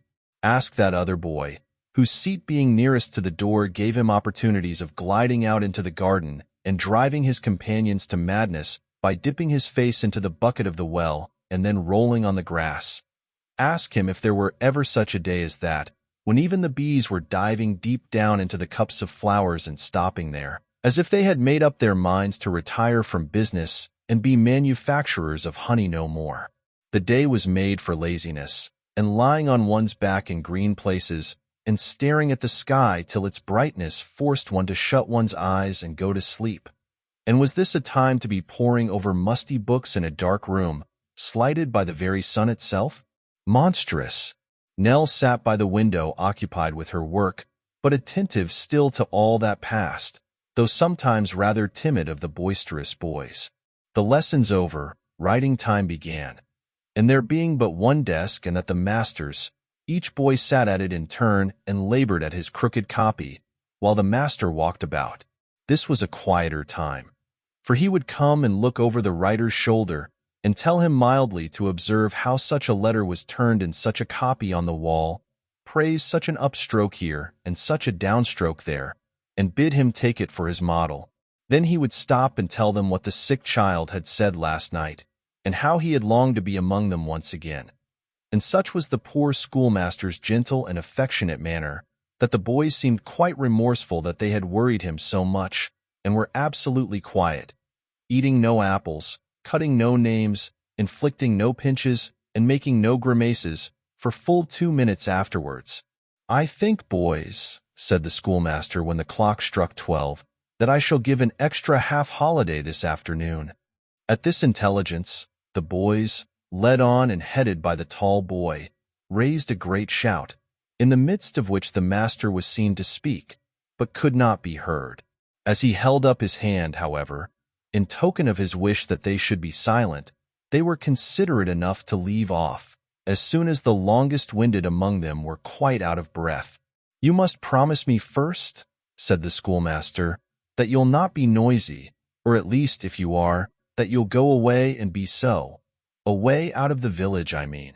I'm sure you wouldn't disturb your old playmate and companion." There was a general murmur, and perhaps a very sincere one, for they were but boys, in the negative. And the tall boy, perhaps as sincerely as any of them, called those about him to witness that he had only shouted in a whisper. "Then pray don't forget, there's my dear scholars," said the schoolmaster, "what I have asked you, and do it as a favor to me. Be as happy as you can, and don't be unmindful that you are blessed with health. Goodbye all." "Thank ye, sir," and "Goodbye, sir," were said a good many times in a variety of voices, and the boys went out very slowly and softly. But there was the sun shining and there were the birds singing, as the sun only shines and the birds only sing on holidays and half-holidays. There were the trees waving to all free boys to climb and nestle among their leafy branches, the hay, entreating them to come and scatter it to the pure air, the green corn, gently beckoning towards wood and stream, the smooth ground, rendered smoother still by blending lights and shadows, inviting to runs and leaps, and long walks God knows whither. It was more than boy could bear, and with a joyous whoop the whole cluster took to their heels and spread themselves about, shouting and laughing as they went. "It's natural, thank heaven," said the poor schoolmaster, looking after them. "I'm very glad they didn't mind me." It is difficult, however, to please everybody, as most of us would have discovered, even without the fable which bears that moral, and in the course of the afternoon several mothers and aunts of pupils looked in to express their entire disapproval of the schoolmaster's proceeding. A few confined themselves to hints, such as politely inquiring what red-letter day or saint's day the almanac said it was. A few, these were the profound village politicians, argued that it was a slight to the throne and an affront to church and state, and savored of revolutionary principles, to grant a half-holiday upon any lighter occasion than the birthday of the monarch. But the majority expressed their displeasure on private grounds and in plain terms, arguing that to put the pupils on this short allowance of learning was nothing but an act of downright robbery and fraud. And one old lady, finding that she could not inflame or irritate the peaceable schoolmaster by talking to him, bounced out of his house and talked at him for half an hour outside his own window, to another old lady, saying that of course he would deduct this half-holiday from his weekly charge, or of course he would naturally expect to have an opposition started against him. There was no want of idle chaps in that neighborhood. Here the old lady raised her voice, and some chaps who were too idle even to be schoolmasters might soon find that there were other chaps put over their heads, and so she would have them take care and look pretty sharp about them. But all these taunts and vexations failed to elicit one word from the meek schoolmaster, who sat with the child by his side, a little more dejected perhaps, but quite silent and uncomplaining. Towards night, an old woman came tottering up the garden as speedily as she could, and meeting the schoolmaster at the door, said he was to go to Dame West's directly and had best run on before her. He and the child were on the point of going out together for a walk, and without relinquishing her hand, the schoolmaster hurried away, leaving the messenger to follow as she might. They stopped at a cottage door, and the schoolmaster knocked softly at it with his hand. It was opened without loss of time. They entered a room where a little group of women were gathered about one, older than the rest, who was crying very bitterly, and sat wringing her hands and rocking herself to and fro. "Oh, dame," said the schoolmaster, drawing near her chair, "is it so bad as this?" "He's going fast," cried the old woman. "My grandson's dying. It's all along of you. You shouldn't see him now, but for his being so earnest on it. This is what his learning has brought him to. Oh dear, dear, dear, what can I do?" "Do not say that I am in any fault," urged the gentle schoolmaster. "I am not hurt, dame. No, no. You are in great distress of mind, and don't mean what you say. I am sure you don't." "I do," returned the old woman. "I mean it all. If he hadn't been poring over his books out of fear of you, he would have been well and merry now. I know he would." The schoolmaster looked round upon the other women as if to entreat someone among them to say a kind word for him, but they shook their heads and murmured to each other that they never thought there was much good in learning, and that this convinced them. Without saying a word in reply, or giving them a look of reproach, he followed the old woman who had summoned him, and who had now rejoined them, into another room, where his infant friend, half-dressed, lay stretched upon a bed. He was a very young boy, quite a little child. His hair still hung in curls about his face, and his eyes were very bright, but their light was of heaven, not earth. The schoolmaster took a seat beside him, and stooping over the pillow, whispered his name. The boy sprung up, stroked his face with his hand, and threw his wasted arms round his neck, crying out that he was his dear, kind friend. "I hope I always was. I meant to be, God knows," said the poor schoolmaster. "Who is that?" said the boy, seeing Nell. "I am afraid to kiss her, lest I should make her ill. Ask her to shake hands with me." The sobbing child came closer up and took the little languid hand in hers. Releasing his again after a time, the sick boy laid him gently down. "You remember the garden, Harry?" whispered the schoolmaster, anxious to rouse him, for a dullness seemed gathering upon the child. "And how pleasant it used to be in the evening time? You must make haste to visit it again, for I think the very flowers have missed you, and are less gay than they used to be. You will come soon, my dear, very soon now, won't you?" The boy smiled faintly, so very, very faintly, and put his hand upon his friend's gray head. He moved his lips too, but no voice came from them. No, not a sound. In the silence that ensued, the hum of distant voices borne upon the evening air came floating through the open window. "What's that?" said the sick child, opening his eyes. "The boy's at play upon the green." He took a handkerchief from his pillow and tried to wave it above his head, but the feeble arm dropped powerless down. "Shall I do it?" said the schoolmaster. "Please wave it at the window," was the faint reply. "Tie it to the lattice. Some of them may see it there. Perhaps they'll think of me and look this way." He raised his head and glanced from the fluttering signal to his idle bat, that lay with slate and book and other boyish property upon a table in the room, and then he laid him softly down once more, and asked if the little girl were there, for he could not see her. She stepped forward, and pressed the passive hand that lay upon the coverlet. The two old friends and companions, for such they were, though they were man and child, held each other in a long embrace, and then the little scholar turned his face towards the wall and fell asleep. The poor schoolmaster sat in the same place, holding the small cold hand in his, and chafing it. It was but the hand of a dead child. He felt that, and yet he chafed it still, and could not lay it down. Chapter 26. Almost broken-hearted, Nell withdrew with the schoolmaster from the bedside and returned to his cottage. In the midst of her grief and tears, she was yet careful to conceal their real cause from the old man, for the dead boy had been a grandchild, and left but one aged relative to mourn his premature decay. She stole away to bed as quickly as she could, and when she was alone, gave free vent to the sorrow with which her breast was overcharged.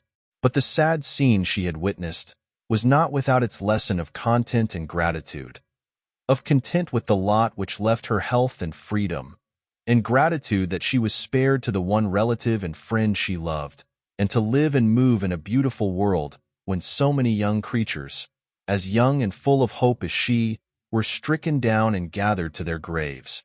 How many of the mounds in that old churchyard where she had lately strayed grew green above the graves of children, and though she thought as a child herself, and did not perhaps sufficiently consider to what a bright and happy existence those who die young are born, and how in death they lose the pain of seeing others die around them, bearing to the tomb some strong affection of their hearts, which makes the old die many times in one long life, still she thought wisely enough to draw a plain and easy moral from what she had seen that night, and to store it deep in her mind. Her dreams were of the little scholar, not coffined and covered up, but mingling with angels and smiling happily. The sun darting his cheerful rays into the room awoke her, and now there remained but to take leave of the poor schoolmaster and wander forth once more. By the time they were ready to depart, school had begun. In the darkened room, the din of yesterday was going on again. A little sobered and softened down, perhaps, but only a very little, if at all. The schoolmaster rose from his desk and walked with them to the gate. It was with a trembling and reluctant hand that the child held out to him the money which the lady had given her at the races for her flowers, faltering in her thanks as she thought how small the sum was, and blushing as she offered it. But he bade her put it up, and stooping to kiss her cheek, turned back into his house. They had not gone half a dozen paces when he was at the door again. The old man retraced his steps to shake hands, and the child did the same. "Good fortune and happiness go with you," said the poor schoolmaster. "I am quite a solitary man now. If you ever pass this way again, you'll not forget the little village school." "We shall never forget it, sir," rejoined Nell, "nor ever forget to be grateful to you for your kindness to us." "I have heard such words from the lips of children very often," said the schoolmaster, shaking his head and smiling thoughtfully, "but they were soon forgotten. I had attached one young friend to me, the better friend for being young. But that's over. God bless you." They bade him farewell very many times, and turned away, walking slowly and often looking back, until they could see him no more. At length they had left the village far behind, and even lost sight of the smoke among the trees. They trudged onward now, at a quicker pace, resolving to keep the main road, and go wherever it might lead them. But main roads stretch a long, long way. With the exception of 2 or 3 inconsiderable clusters of cottages which they passed, without stopping, and one lonely roadside public house where they had some bread and cheese, this highway had led them to nothing. Late in the afternoon, and still lengthened out, far in the distance, the same dull, tedious, winding course that they had been pursuing all day. As they had no resource, however, but to go forward, they still kept on, though at a much slower pace, being very weary and fatigued. The afternoon had worn away into a beautiful evening, when they arrived at a point where the road made a sharp turn and struck across a common. On the border of this common, and close to the hedge which divided it from the cultivated fields, a caravan was drawn up to rest, upon which, by reason of its situation, they came so suddenly that they could not have avoided it if they would. It was not a shabby, dingy, dusty cart, but a smart little house upon wheels, with white dimity curtains festooning the windows, and window shutters of green picked out with panels of a staring red, in which happily contrasted colors the whole concern shone brilliant. Neither was it a poor caravan drawn by a single donkey or emaciated horse, for a pair of horses in pretty good condition were released from the shafts and grazing on the frowsy grass. Neither was it a gypsy caravan, for at the open door, graced with a bright brass knocker, sat a Christian lady, stout and comfortable to look upon, who wore a large bonnet trembling with bows. And that it was not an unprovided or destitute caravan was clear from this lady's occupation, which was the very pleasant and refreshing one of taking tea. The tea things, including a bottle of rather suspicious character and a cold knuckle of ham, were set forth upon a drum, covered with a white napkin. And there, as if at the most convenient round table in all the world, sat this roving lady, taking her tea and enjoying the prospect. It happened that at that moment the lady of the caravan had her cup, which, that everything about her might be of a stout and comfortable kind, was a breakfast cup, to her lips, and that having her eyes lifted to the sky in her enjoyment of the full flavor of the tea, not unmingled possibly with just the slightest dash or gleam of something out of the suspicious bottle, but this is mere speculation and not distinct matter of history. It happened that being thus agreeably engaged, she did not see the travelers when they first came up. It was not until she was in the act of getting down the cup and drawing a long breath after the exertion of causing its contents to disappear, that the lady of the caravan beheld an old man and a young child walking slowly by and glancing at her proceedings with eyes of modest but hungry admiration. "Hey!" cried the lady of the caravan, scooping the crumbs out of her lap and swallowing the same before wiping her lips. "Yes, to be sure. Who won the helter-skelter plate, child?" "Won what, ma'am?" asked Nell. "The helter-skelter plate at the races, child. The plate that was run for on the second day." "On the second day, ma'am?" "Second day. Yes, second day," repeated the lady with an air of impatience. "Can't you say who won the helter-skelter plate when you're asked the question civilly?" "I don't know, ma'am." "Don't know?" repeated the lady of the caravan. "Why, you were there. I saw you with my own eyes." Nell was not a little alarmed to hear this, supposing that the lady might be intimately acquainted with the firm of Short and Codlin, but what followed tended to reassure her. "And very sorry I was," said the lady of the caravan, "to see you in company with a Punch, a low, practical, vulgar wretch that people should scorn to look at." "I was not there by choice," returned the child. "We didn't know our way, and the two men were very kind to us and let us travel with them." Do you know them, ma'am?" "No, child," cried the lady of the caravan in a sort of shriek. "Know them? But you're young and inexperienced, and that's your excuse for asking sich a question. Do I look as if I knowed him? Does the caravan look as if it knowed him?" "No, ma'am, no," said the child, fearing she had committed some grievous fault. "I beg your pardon." It was granted immediately, though the lady still appeared much ruffled and discomposed by the degrading supposition. The child then explained that they had left the races on the first day, and were traveling to the next town on that road, where they purposed to spend the night. As the countenance of the stout lady began to clear up, she ventured to inquire how far it was. The reply, which the stout lady did not come to, until she had thoroughly explained that she went to the races on the first day in a gig, and as an expedition of pleasure, and that her presence there had no connection with any matters of business or profit, was, that the town was 8 miles off. This discouraging information a little dashed the child, who could scarcely repress a tear as she glanced along the darkening road. Her grandfather made no complaint, but he sighed heavily as he leaned upon his staff, and vainly tried to pierce the dusty distance. The lady of the caravan was in the act of gathering her tea equipage together preparatory to clearing the table, but noting the child's anxious manner, she hesitated and stopped. The child curtsied, thanked her for her information, and giving her hand to the old man had already got some 50 yards or so away, when the lady of the caravan called to her to return. "Come nearer, nearer still," said she, beckoning to her to ascend the steps. "Are you hungry, child?" "Not very, but we are tired, and it is a long way." "Well, hungry or not, you had better have some tea," rejoined her new acquaintance. "I suppose you are agreeable to that, old gentleman?" The grandfather humbly pulled off his hat and thanked her. The lady of the caravan then bade him come up the steps likewise, but the drum proving an inconvenient table for two, they descended again, and sat upon the grass, where she handed down to them the tea-tray, the bread and butter, the knuckle of ham, and in short everything of which she had partaken herself, except the bottle which she had already embraced an opportunity of slipping into her pocket. "Set him out near the hind wheels, child, that's the best place," said their friend, superintending the arrangements from above. "Now hand up the teapot for a little more hot water and a pinch of fresh tea, and then both of you eat and drink as much as you can, and don't spare anything. That's all I ask of you."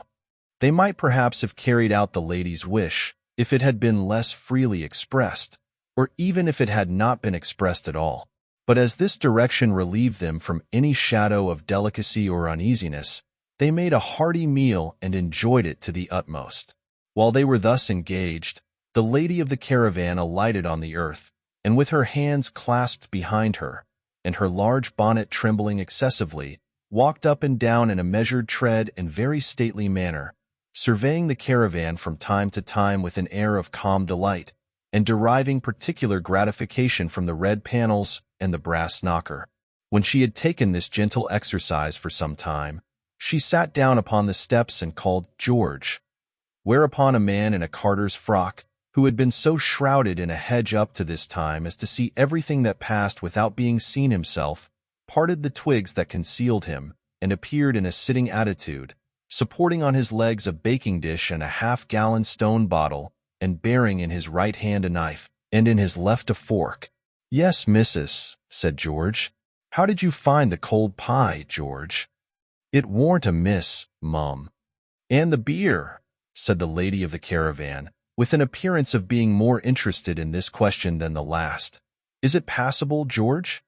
"It's more flatterer than it might be," George returned, "but it ain't so bad for all that."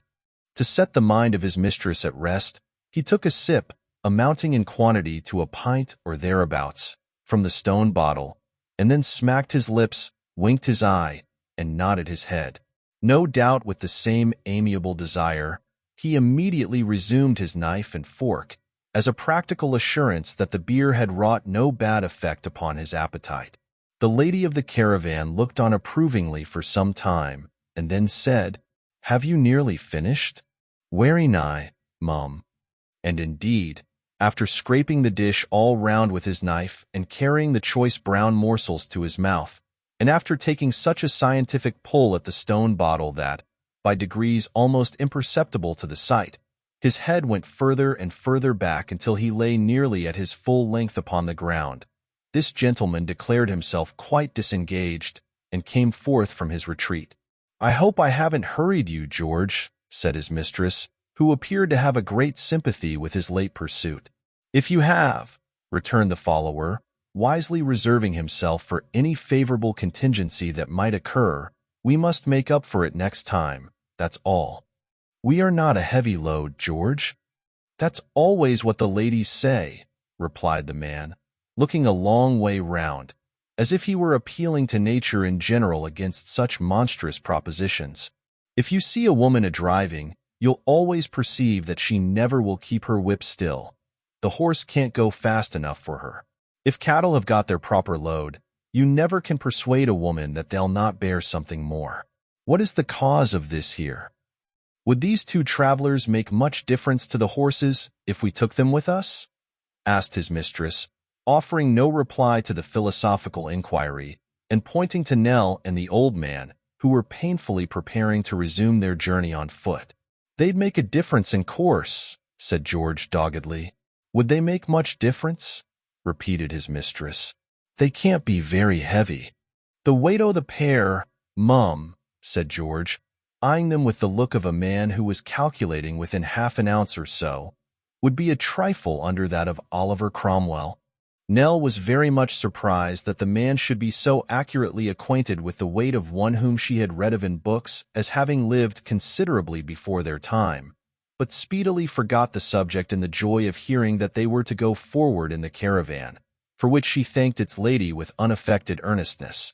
She helped with great readiness and alacrity to put away the tea-things and other matters that were lying about, and, the horses being by that time harnessed, mounted into the vehicle, followed by her delighted grandfather.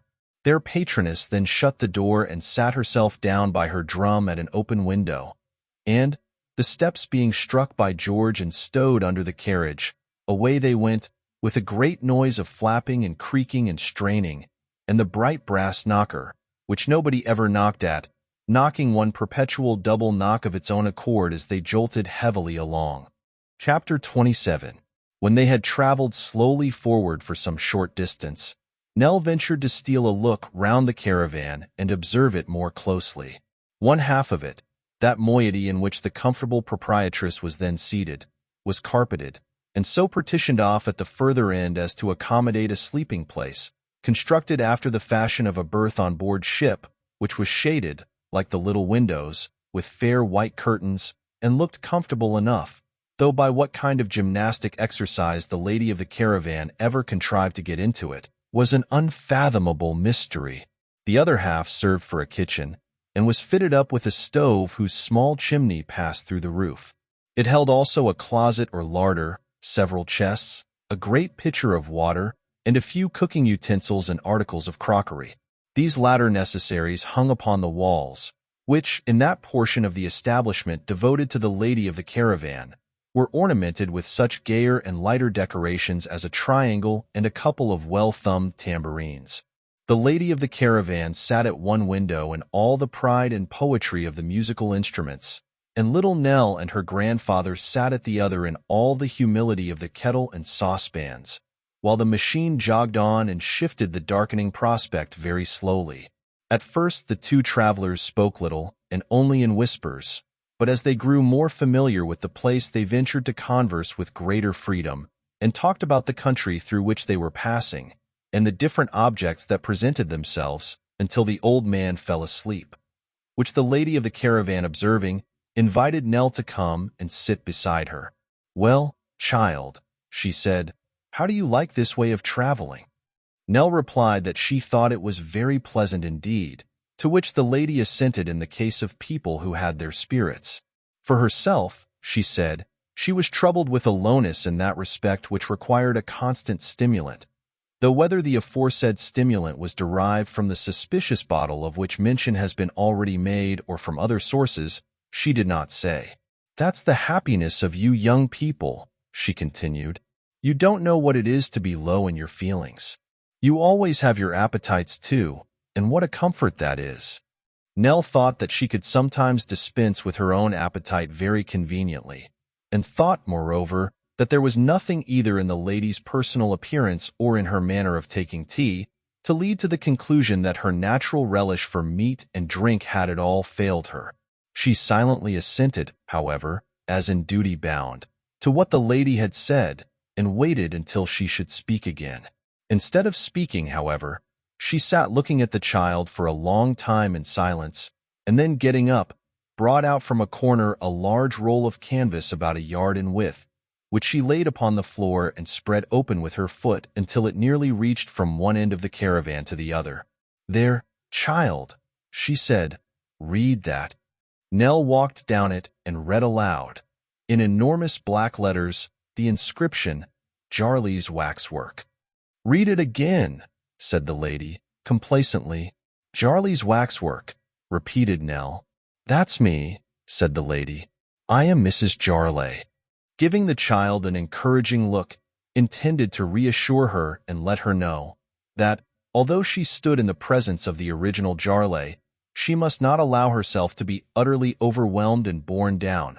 The lady of the caravan unfolded another scroll, whereon was the inscription, 100 figures the full size of life, and then another scroll, on which was written, "The only stupendous collection of real waxwork in the world," and then several smaller scrolls with such inscriptions as now exhibiting within, "The genuine and only Jarley, Jarley's unrivaled collection. Jarley is the delight of the nobility and gentry. The royal family are the patrons of Jarley." When she had exhibited these leviathans of public announcement to the astonished child, she brought forth specimens of the lesser fry in the shape of handbills, some of which were couched in the form of parodies on popular melodies, as "Believe me, if all Jarley's waxwork so rare, I saw thy show in youthful prime, over the water to Jarley. while, to consult all tastes, others were composed with a view to the lighter and more facetious spirits, as a parody on the favorite air of If I Had a Donkey, beginning, If I knowed a donkey what wouldn't go to see Mrs. Jarley's waxwork show. Do you think I'd acknowledge him? Oh, no. Then run to Jarley's. Besides several compositions in prose, purporting to be dialogues between the Emperor of China and an oyster, or the Archbishop of Canterbury and a dissenter on the subject of church rates, but all having the same moral, namely, that the reader must make haste to Jarley's, and that children and servants were admitted at half price. When she had brought all these testimonials of her important position in society to bear upon her young companion, Mrs. Jarley rolled them up, and having put them carefully away, sat down again, and looked at the child in triumph. "Never go into the company of a filthy Punch any more," said Mrs. Jarley, after this. "I never saw any waxwork, ma'am," said Nell. "Is it funnier than Punch?" "Funnier," said Mrs. Jarley in a shrill voice. "It is not funny at all." "Oh," said Nell, with all possible humility. "It isn't funny at all," repeated Mrs. Jarley. "It's calm and, what's that word again? Critical? No, classical, that's it. It's calm and classical. No low beatings and knockings about, no jokings and squeakings like your precious Punches, but always the same, with a constantly unchanging air of coldness and gentility, and so like life, that if waxwork only spoke and walked about, you'd hardly know the difference. I won't go so far as to say that, as it is, I've seen waxwork quite like life, but I've certainly seen some life that was exactly like waxwork." "Is it here, ma'am?" asked Nell, whose curiosity was awakened by this description. "Is what here, child?" "The waxwork, ma'am." "Why, bless you, child, what are you thinking of? How could such a collection be here, where you see everything except the inside of one little cupboard and a few boxes? It's gone on in the other wands to the assembly rooms, and there it'll be exhibited the day after tomorrow. You are going to the same town, and you'll see it, I dare say. It's natural to expect that you'll see it, and I've no doubt you will. I suppose you couldn't stop away if you was to try ever so much." "I shall not be in the town, I think, ma'am," said the child. "Not there!" cried Mrs. Jarley. "Then where will you be?" I don't quite know. I am not certain." "You don't mean to say that you're traveling about the country without knowing where you're going to?" said the lady of the caravan. "What curious people you are! What line are you in? You look to me at the races, child, as if you were quite out of your element and had got there by accident." "We were there quite by accident," returned Nell, confused by this abrupt questioning. "We are poor people, ma'am, and are only wandering about. We have nothing to do. I wish we had." "You amaze me more and more," said Mrs. Jarley, after remaining for some time as mute as one of her own figures. "Why, what do you call yourselves? Not beggars?" "Indeed, ma'am, I don't know what else we are," returned the child. "Lord bless me," said the lady of the caravan. "I never heard of such a thing. Who'd have thought it?" She remained so long silent after this exclamation that Nell feared she felt her having been induced to bestow her protection and conversation upon one so poor, to be an outrage upon her dignity that nothing could repair. This persuasion was rather confirmed than otherwise by the tone in which she at length broke silence and said, "And yet you can read, and write too, I shouldn't wonder?" "Yes, ma'am," said the child, fearful of giving new offense by the confession. "Well, and what a thing that is," returned Mrs. Jarley. "I can't." Nell said indeed in a tone which might imply either that she was reasonably surprised to find the genuine and only Jarley, who was the delight of the nobility and gentry and the peculiar pet of the royal family, destitute of these familiar arts, or that she presumed so great a lady could scarcely stand in need of such ordinary accomplishments. In whatever way Mrs. Jarley received the response, it did not provoke her to further questioning, or tempt her into any more remarks at the time, for she relapsed into a thoughtful silence, and remained in that state so long that Nell withdrew to the other window and rejoined her grandfather, who was now awake. At length the lady of the caravan shook off her fit of meditation, and, summoning the driver to come under the window at which she was seated, held a long conversation with him in a low tone of voice, as if she were asking his advice on an important point and discussing the pros and cons of some very weighty matter. This conference at length concluded, she drew in her head again and beckoned Nell to approach. "And the old gentleman, too," said Mrs. Jarley, "for I want to have a word with him. Do you want a good situation for your granddaughter, master? If you do, I can put her in the way of getting one. What do you say?" "I can't leave her," answered the old man. "We can't separate. What would become of me without her?" "I should have thought you were old enough to take care of yourself, if you ever will be," retorted Mrs. Jarley sharply. "But he never will be," said the child in an earnest whisper. "I fear he never will be again. Pray do not speak harshly to him. We are very thankful to you," she added aloud. "But neither of us could part from the other if all the wealth of the world were halved between us." Mrs. Jarley was a little disconcerted by this reception of her proposal, and looked at the old man, who tenderly took Nell's hand and detained it in his own, as if she could have very well dispensed with his company or even his earthly existence. After an awkward pause, she thrust her head out of the window again, and had another conference with the driver upon some point on which they did not seem to agree quite so readily as on their former topic of discussion. But they concluded at last, and she addressed the grandfather again.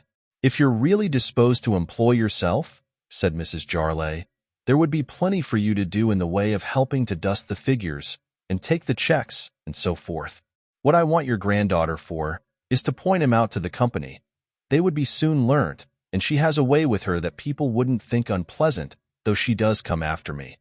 For I've been always accustomed to go round with visitors myself, which I should keep on doing now, only that my spirits make a little ease absolutely necessary.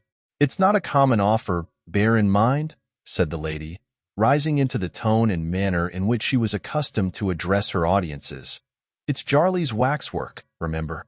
The duty's very light and genteel, the company particularly select. The exhibition takes place in assembly rooms, town halls, large rooms at inns, or auction galleries. There is none of your open-air vagrancy at Jarley's, recollect. There is no tarpaulin and sawdust at Jarley's, remember. Every expectation held out in the handbills is realized to the utmost, and the whole forms an effect of imposing brilliancy hitherto unrivaled in this kingdom. Remember that the price of admission is only 6 pence, and that this is an opportunity which may never occur again." Descending from the sublime when she had reached this point, to the details of common life, Mrs. Jarley remarked that with reference to salary she could pledge herself to no specific sum until she had sufficiently tested Nell's abilities, and narrowly watched her in the performance of her duties. But board and lodging, both for her and her grandfather, she bound herself to provide, and she furthermore passed her word that the board should always be good in quality, and in quantity plentiful. Nell and her grandfather consulted together, and while they were so engaged, Mrs. Jarley, with her hands behind her, walked up and down the caravan, as she had walked after tea on the dull earth, with uncommon dignity and self-esteem. Nor will this appear so slight a circumstance as to be unworthy of mention, when it is remembered that the caravan was in uneasy motion all the time, and that none but a person of great natural stateliness and acquired grace could have forborne to stagger. "Now, child," cried Mrs. Jarley, coming to a halt as Nell turned towards her. "We are very much obliged to you, ma'am," said Nell, "and thankfully accept your offer." "And you'll never be sorry for it," returned Mrs. Jarley. "I'm pretty sure of that. So as that's all settled, let us have a bit of supper." In the meanwhile, the caravan blundered on as if it too had been drinking strong beer and was drowsy, and came at last upon the paved streets of a town which were clear of passengers and quiet, for it was by this time near midnight, and the townspeople were all abed. As it was too late an hour to repair to the exhibition room, they turned aside into a piece of waste ground that lay just within the old town gate, and drew up there for the night, near to another caravan, which, notwithstanding that it bore on the lawful panel the great name of Jarley, and was employed besides in conveying from place to place the waxwork which was its country's pride, was designated by a groveling stamp office as a common stage wagon, and numbered 7,000 odd hundred, as though its precious freight were mere flour or coals. This ill-used machine being empty, for it had deposited its burden at the place of exhibition, and lingered here until its services were again required, was assigned to the old man as his sleeping place for the night. And within its wooden walls, Nell made him up the best bed she could, from the materials at hand. For herself, she was to sleep in Mrs. Jarley's own traveling carriage, as a signal mark of that lady's favor and confidence. She had taken leave of her grandfather and was returning to the other wagon, when she was tempted by the coolness of the night to linger for a little while in the air.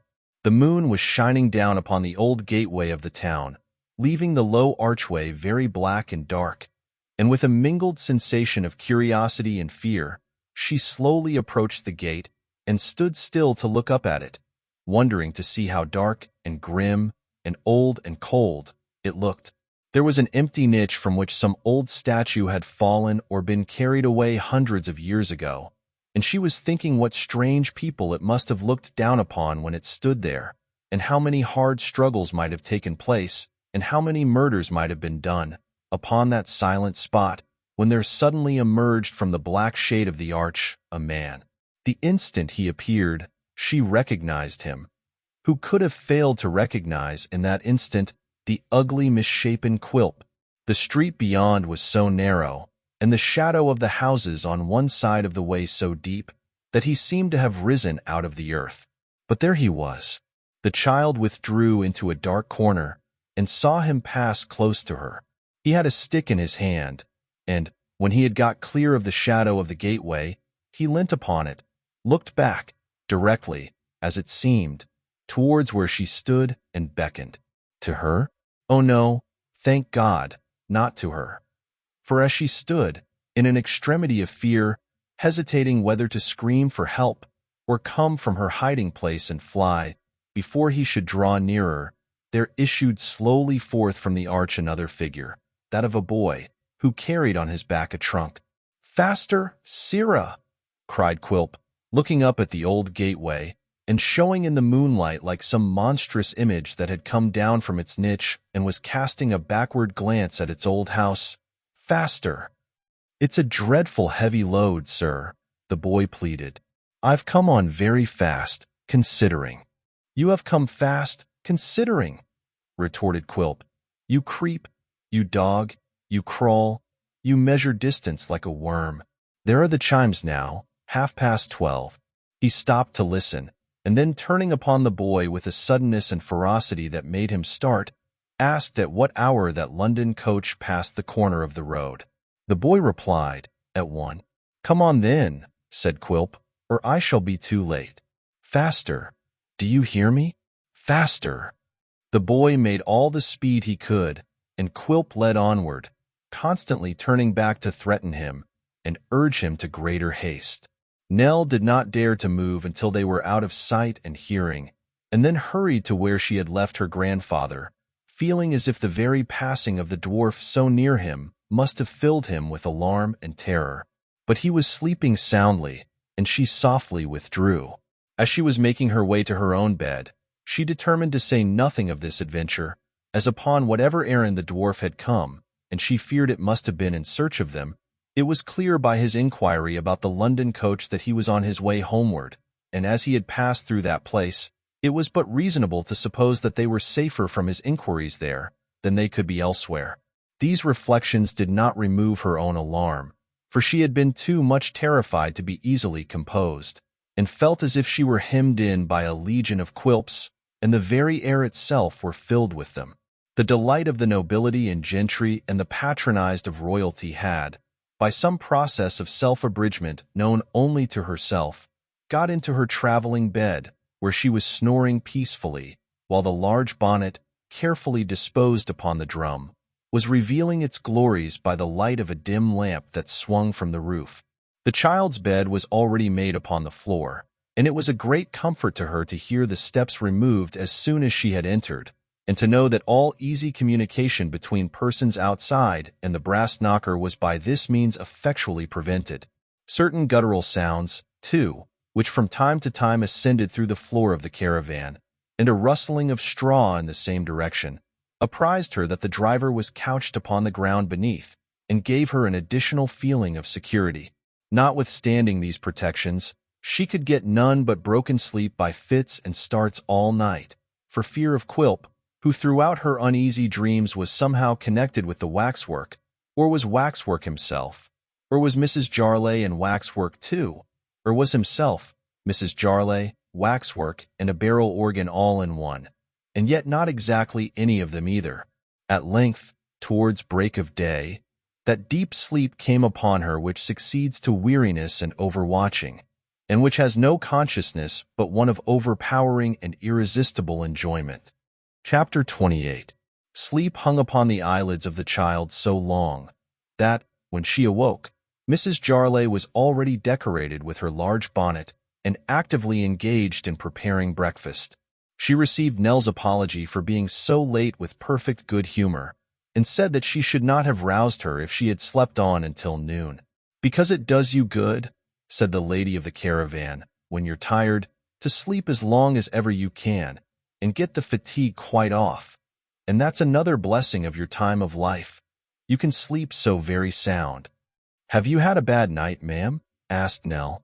"I seldom have anything else, child," replied Mrs. Jarley, with the air of a martyr. "I sometimes wonder how I bear it." Remembering the snores which had proceeded from that cleft in the caravan in which the proprietress of the waxwork passed the night, Nell rather thought she must have been dreaming of lying awake. However, she expressed herself very sorry to hear such a dismal account of her state of health, and shortly afterwards sat down with her grandfather and Mrs. Jarley to breakfast. The meal finished, Nell assisted to wash the cups and saucers, and put them in their proper places, and these household duties performed, Mrs. Jarley arrayed herself in an exceedingly bright shawl for the purpose of making a progress through the streets of the town. "The one will come on to bring the boxes," said Mrs. Jarley, "and you had better come in it, child. I am obliged to walk, very much against my will, but the people expect it of me, and public characters can't be their own masters and mistresses in such matters as these. How do I look, child?" Nell returned a satisfactory reply, and Mrs. Jarley, after sticking a great many pins into various parts of her figure, and making several abortive attempts to obtain a full view of her own back, was at last satisfied with her appearance, and went forth majestically. The caravan followed at no great distance. As it went jolting through the streets, Nell peeped from the window, curious to see in what kind of place they were, and yet fearful of encountering at every turn the dreaded face of Quilp. It was a pretty large town, with an open square which they were crawling slowly across, and in the middle of which was the town hall, with a clock tower and a weathercock. There were houses of stone, houses of red brick, houses of yellow brick, houses of lath and plaster, and houses of wood, many of them very old, with withered faces carved upon the beams, and staring down into the street. These had very little winking windows and low arched doors, and in some of the narrower ways quite overhung the pavement. The streets were very clean, very sunny, very empty, and very dull. A few idle men lounged about the two inns, and the empty marketplace, and the tradesmen's doors, and some old people were dozing in chairs outside an almshouse wall, but scarcely any passengers who seemed bent on going anywhere, or to have any object in view, went by, and if perchance some straggler did, his footsteps echoed on the hot bright pavement for minutes afterwards. Nothing seemed to be going on but the clocks, and they had such drowsy faces, such heavy lazy hands, and such cracked voices that they surely must have been too slow. The very dogs were all asleep, and the flies, drunk with moist sugar in the grocer's shop, forgot their wings and briskness, and baked to death in dusty corners of the window. Rumbling along with most unwonted noise, the caravan stopped at last at the place of exhibition, where Nell dismounted amidst an admiring group of children, who evidently supposed her to be an important item of the curiosities, and were fully impressed with the belief that her grandfather was a cunning device in wax. The chests were taken out with all convenient dispatch and taken in to be unlocked by Mrs. Jarley, who, attended by George and another man in velveteen shorts and a drab hat ornamented with turnpike tickets, were waiting to dispose their contents, consisting of red festoons and other ornamental devices and upholstery work, to the best advantage in the decoration of the room. They all got to work without loss of time, and very busy they were. As the stupendous collection were yet concealed by cloths, lest the envious dust should injure their complexions, Nell bestirred herself to assist in the embellishment of the room, in which her grandfather also was of great service. The two men, being well used to it, did a great deal in a short time, and Mrs. Jarley served out the tin tacks from a linen pocket like a toll collector's which she wore for the purpose, and encouraged her assistants to renewed exertion. While they were thus employed, a tallish gentleman with a hook nose and black hair, dressed in a military surtout very short and tight in the sleeves, and which had once been frogged and braided all over, but was now sadly shorn of its garniture and quite threadbare, dressed too in ancient gray pantaloons fitting tight to the leg, and a pair of pumps in the winter of their existence, looked in at the door and smiled affably. Mrs. Jarley's back being then towards him, the military gentleman shook his forefinger as a sign that her myrmidons were not to apprise her of his presence, and stealing up close behind her, tapped her on the neck, and cried playfully, "Beau!" "What, Mr. Slum!" cried the lady of the waxwork. "Lot, who'd have thought of seeing you here?" "'Pon my soul and honor," said Mr. Slum, "that's a good remark. 'Pon my soul and honor, that's a wise remark. Who would have thought it? George, my faithful feller, how are you?"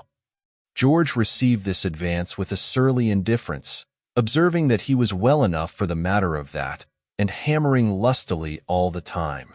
"I came here," said the military gentleman, turning to Mrs. Jarley. "'Pon my soul and honor, I hardly know what I came here for. It would puzzle me to tell you. It would, by gad.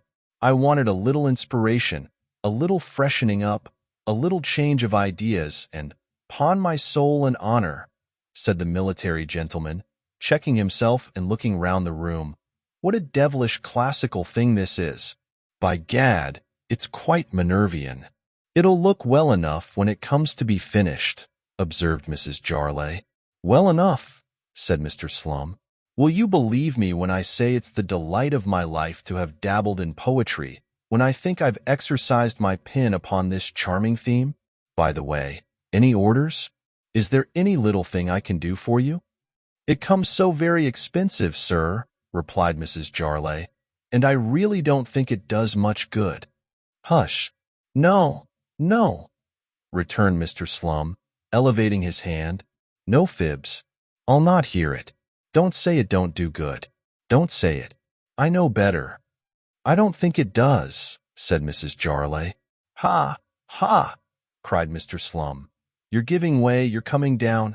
Ask the perfumers, ask the blacking makers, ask the hatters, ask the old lottery office keepers. Ask any man among 'em what my poetry has done for him, and mark my words, he blesses the name of Slum. If he's an honest man, he raises his eyes to heaven and blesses the name of Slum. Mark that. You are acquainted with Westminster Abbey, Mrs. Jarley?" "Yes, surely." "Then upon my soul and honor, ma'am, you'll find in a certain angle of that dreary pile, called Poet's Corner, a few smaller names than Slum," retorted that gentleman, tapping himself expressively on the forehead to imply that there was some slight quantity of brain behind it. "I've got a little trifle here now," said Mr. Slum, taking off his hat which was full of scraps of paper, "a little trifle here, thrown off in the heat of the moment, which I should say was exactly the thing you wanted to set this place on fire with. It's an acrostic. The name at this moment is Warren, and the idea is a convertible one, and a positive inspiration for Jarley. Have the acrostic." "I suppose it's very dear," said Mrs. Jarley. "5 shillings," returned Mr. Slum, using his pencil as a toothpick. "Cheaper than any prose." "I couldn't give more than 3, said Mrs. Jarley. "And 6, retorted Slum. "Come, 3 and 6. Mrs. Jarley was not proof against the poet's insinuating manner, and Mr. Slum entered the order in a small notebook as a 3 and 6-penny one. Mr. Slum then withdrew to alter the acrostic, after taking a most affectionate leave of his patroness and promising to return, as soon as he possibly could, with a fair copy for the printer. As his presence had not interfered with or interrupted the preparations, they were now far advanced, and were completed shortly after his departure.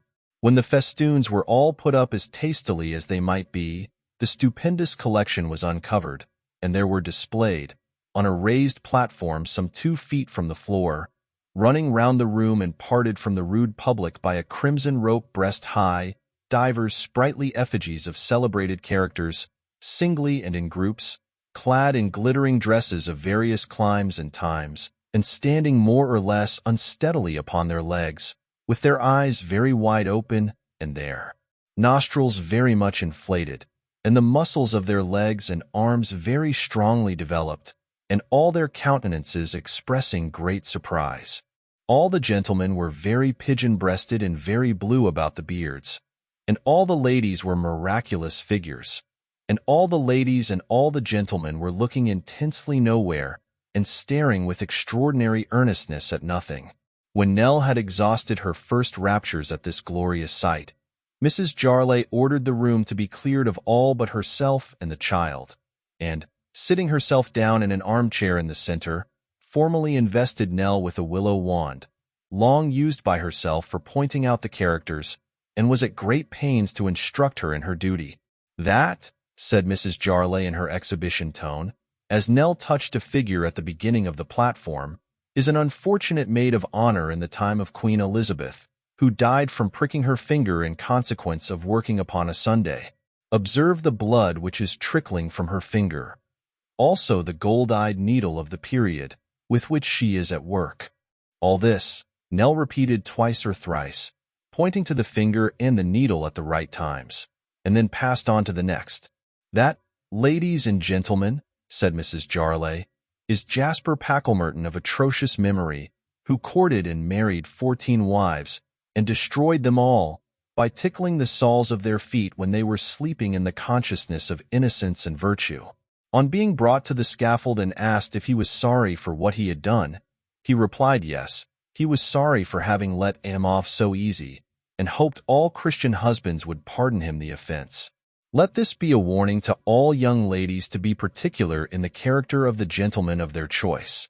Observe that his fingers are curled as if in the act of tickling, and that his face is represented with a wink, as he appeared when committing his barbarous murders."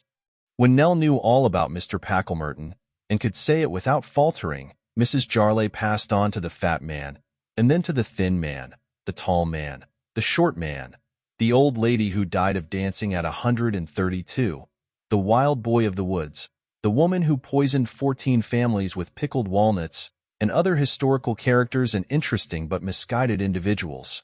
And so well did Nell profit by her instructions, and so apt was she to remember them, that by the time they had been shut up together for a couple of hours, she was in full possession of the history of the whole establishment, and perfectly competent to the enlightenment of visitors. Mrs. Jarley was not slow to express her admiration at this happy result, and carried her young friend and pupil to inspect the remaining arrangements within doors, by virtue of which the passage had been already converted into a grove of green baize, hung with the inscription she had already seen, Mr. Slum's Productions, and a highly ornamented table placed at the upper end for Mrs. Jarley herself, at which she was to preside and take the money, in company with His Majesty King George III, Mr. Grimaldi as clown, Mary Queen of Scots, an anonymous gentleman of the Quaker persuasion, and Mr. Pitt holding in his hand a correct model of the bill for the imposition of the window duty. The preparations without doors had not been neglected either. A nun of great personal attractions was telling her beads on the little portico over the door, and a brigand with the blackest possible head of hair and the clearest possible complexion was at that moment going round the town in a cart, consulting the miniature of a lady. It now only remained that Mr. Slum's compositions should be judiciously distributed, that the pathetic effusions should find their way to all private houses and tradespeople, and that the parody commencing "If I Knowed a Donkey" should be confined to the taverns and circulated only among the lawyers, clerks, and choice spirits of the place. When this had been done, and Mrs. Jarley had waited upon the boarding schools in person, with a handbill composed expressly for them, in which it was distinctly proved that waxwork refined the mind, cultivated the taste, and enlarged the sphere of the human understanding, that indefatigable lady sat down to dinner and drank out of the suspicious bottle to a flourishing campaign. Chapter 29. Unquestionably, Mrs. Jarley had an inventive genius. In the midst of the various devices for attracting visitors to the exhibition, little Nell was not forgotten. The light cart in which the brigand usually made his perambulations being gaily dressed with flags and streamers, and the brigand placed therein, contemplating the miniature of his beloved as usual, Nell was accommodated with a seat beside him, decorated with artificial flowers, and in this state and ceremony rode slowly through the town every morning, dispersing handbills from a basket to the sound of drum and trumpet. The beauty of the child, coupled with her gentle and timid bearing, produced quite a sensation in the little country place. The brigand, heretofore a source of exclusive interest in the streets, became a mere secondary consideration, and to be important only as a part of the show of which she was the chief attraction. Grown-up folks began to be interested in the bright-eyed girl, and some score of little boys fell desperately in love, and constantly left enclosures of nuts and apples, directed in small text, at the waxwork door. This desirable impression was not lost on Mrs. Jarley, who, lest Nell should become too cheap, soon sent the brigand out alone again, and kept her in the exhibition room, where she described the figures every half hour to the great satisfaction of admiring audiences. And these audiences were of a very superior description, including a great many young ladies' boarding schools, whose favor Mrs. Jarley had been at great pains to conciliate, by altering the face and costume of Mr. Grimaldi as clown to represent Mr. Lindley Murray as he appeared when engaged in the composition of his English grammar, and turning a murderess of great renown into Mrs. Hannah More, both of which likenesses were admitted by Miss Monflathers, who was at the head of the head boarding and day establishment in the town, and who condescended to take a private view with 8 chosen young ladies, to be quite startling from their extreme correctness. Mr. Pitt in a nightcap and bedgown, and without his boots, represented the poet Cooper with perfect exactness, and Mary Queen of Scots in a dark wig, white shirt-collar, and male attire, was such a complete image of Lord Byron that the young ladies quite screamed when they saw it. Miss Monflathers, however, rebuked this enthusiasm, and took occasion to reprove Mrs. Jarley for not keeping her collection more select, observing that his lordship had held certain opinions quite incompatible with waxwork honors, and adding something about a dean and chapter, which Mrs. Jarley did not understand. Although her duties were sufficiently laborious, Nell found in the lady of the caravan a very kind and considerate person, who had not only a peculiar relish for being comfortable herself, but for making everybody about her comfortable also, which latter taste, it may be remarked, is, even in persons who live in much finer places than caravans, a far more rare and uncommon one than the first, and is not by any means its necessary consequence. As her popularity procured her various little fees from the visitors on which her patroness never demanded any toll, and as her grandfather too was well treated and useful, she had no cause of anxiety in connection with the waxwork, beyond that which sprung from her recollection of Quilp, and her fears that he might return and one day suddenly encounter them. Quilp indeed was a perpetual nightmare to the child, who was constantly haunted by a vision of his ugly face and stunted figure. She slept, for their better security, in the room where the waxwork figures were, and she never retired to this place at night, but she tortured herself. She could not help it, with imagining a resemblance, in some one or other of their death-like faces, to the dwarf, and this fancy would sometimes so gain upon her that she would almost believe he had removed the figure and stood within the clothes.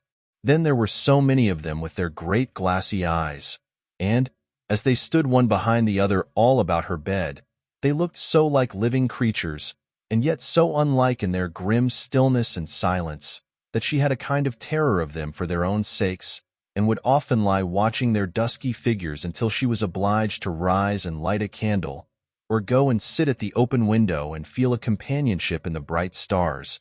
At these times, she would recall the old house and the window at which she used to sit alone, and then she would think of poor Kit and all his kindness, until the tears came into her eyes, and she would weep and smile together.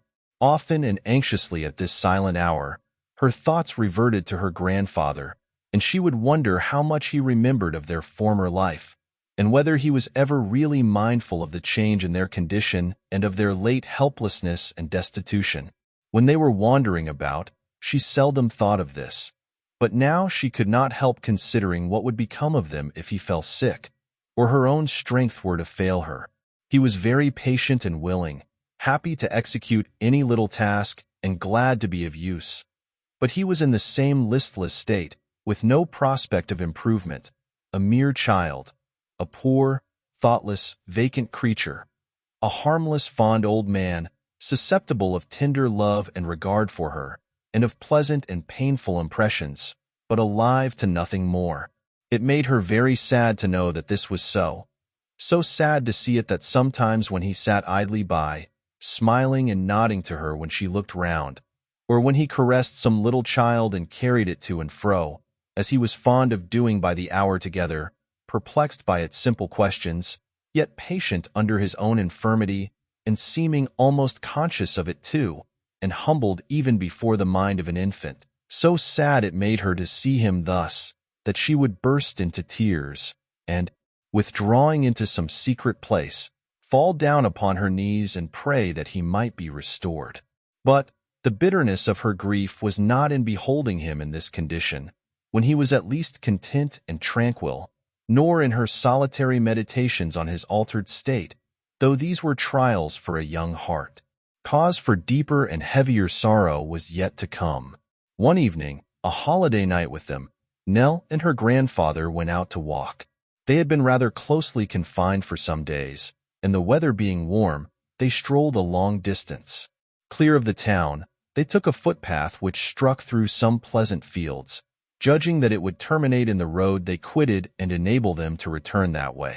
It made, however, a much wider circuit than they had supposed, and thus they were tempted onward until sunset, when they reached the track of which they were in search and stopped to rest. It had been gradually getting overcast, and now the sky was dark and lowering, save where the glory of the departing sun piled up masses of gold and burning fire, decaying embers of which gleamed here and there through the black veil and shone redly down upon the earth. The wind began to moan in hollow murmurs as the sun went down carrying glad day elsewhere, and a train of dull clouds coming up against it menaced thunder and lightning. Large drops of rain soon began to fall, and, as the storm clouds came sailing onward, others supplied the void they left behind and spread over all the sky. Then was heard the low rumbling of distant thunder, then the lightning quivered, and then the darkness of an hour seemed to have gathered in an instant. Fearful of taking shelter beneath a tree or hedge, the old man and the child hurried along the high road, hoping to find some house in which they could seek a refuge from the storm, which had now burst forth in earnest, and every moment increased in violence. Drenched with the pelting rain, confused by the deafening thunder, and bewildered by the glare of the forked lightning, they would have passed a solitary house without being aware of its vicinity, had not a man, who was standing at the door, called lustily to them to enter. "Your ears ought to be better than other folks at any rate, if you make so little of the chance of being struck blind," he said, retreating from the door and shading his eyes with his hands as the jagged lightning came again. "What were you going past for, eh?" he added, as he closed the door and led the way along a passage to a room behind. "We didn't see the house, sir, till we heard you calling," Nell replied. "No wonder," said the man, "with this lightning in one's eyes. By the by, you had better stand by the fire here and dry yourselves a bit. You can call for what you like if you want anything. If you don't want anything, you are not obliged to give an order. Don't be afraid of that. This is a public house, that's all. The Valiant Soldier is pretty well known hereabouts." "Is this house called the Valiant Soldier, sir?" asked Nell. "I thought everybody knew that," replied the landlord. "Where have you come from, if you don't know the Valiant Soldier as well as the Church Catechism?" This is The Valiant Soldier by James Groves. Jem Groves, honest Jem Groves, as is a man of unblemished moral character, and has a good dry skittle ground. If any man has got anything to say again Jem Groves, let him say it to Jem Groves, and Jem Groves can accommodate him with a customer on any terms from £4 aside to 40. With these words, the speaker tapped himself on the waistcoat to intimate that he was the Jem Groves so highly eulogized. Sparred scientifically at a counterfeit Jem Groves, who was sparring at society in general from a black frame over the chimney-piece. And, applying a half-emptied glass of spirits and water to his lips, drank Jem Groves's health. The night being warm, there was a large screen drawn across the room, for a barrier against the heat of the fire. It seemed as if somebody on the other side of this screen had been insinuating doubts of Mr. Groves's prowess, and had thereby given rise to these egotistical expressions, for Mr. Groves wound up his defiance by giving a loud knock upon it with his knuckles and pausing for a reply from the other side. "There ain't many men," said Mr. Groves, no answer being returned, "who would venture to cross Jem Groves under his own roof. There's only one man, I know, that has nerve enough for that, and that man's not 100 mile from here neither. But he's worth a dozen men, and I let him say of me whatever he likes in consequence. He knows that." In return for this complimentary address, a very gruff hoarse voice bade Mr. Groves hold his noise and light a candle, and the same voice remarked that the same gentleman needn't waste his breath and brag, for most people knew pretty well what sort of stuff he was made of. "Nell, they're playing cards," whispered the old man, suddenly interested. "Don't you hear them?" "Look sharp with that candle," said the voice. "It's as much as I can do to see the pips on the cards as it is, and get this shutter closed as quick as you can, will you? Your beer will be the worse for tonight's thunder, I expect. Game. 7 and 6pence to me, old Isaac. Hand over." "Do you hear, Nell, do you hear them?" whispered the old man again, with increased earnestness, as the money chinked upon the table. "I haven't seen such a storm as this," said a sharp cracked voice of most disagreeable quality, when a tremendous peal of thunder had died away, since the night when old Luke Withers won 13 times running on the red. We all said he had the devil's luck and his own, and as it was the kind of night for the devil to be out and busy, I suppose he was looking over his shoulder, if anybody could have seen him. "Ah," returned the gruff voice, "for all old Luke's winning through thick and thin of late years, I remember the time when he was the unluckiest and unfortunatest of men. He never took a dice box in his hand, or held a card, but he was plucked, pigeoned, and cleaned out completely." "Do you hear what he says?" whispered the old man. "Do you hear that, Nell?" The child saw with astonishment and alarm that his whole appearance had undergone a complete change. His face was flushed and eager, his eyes were strained, his teeth set, his breath came short and thick, and the hand he laid upon her arm trembled so violently that she shook beneath its grasp. "Bear witness," he muttered, looking upward, "that I always said it, that I knew it, dreamed of it, felt it was the truth, and that it must be so. What money have we, Nell? Come, I saw you with money yesterday. What money have we? Give it to me." "No, no, let me keep it, grandfather," said the frightened child. "Let us go away from here. Do not mind the rain. Pray let us go."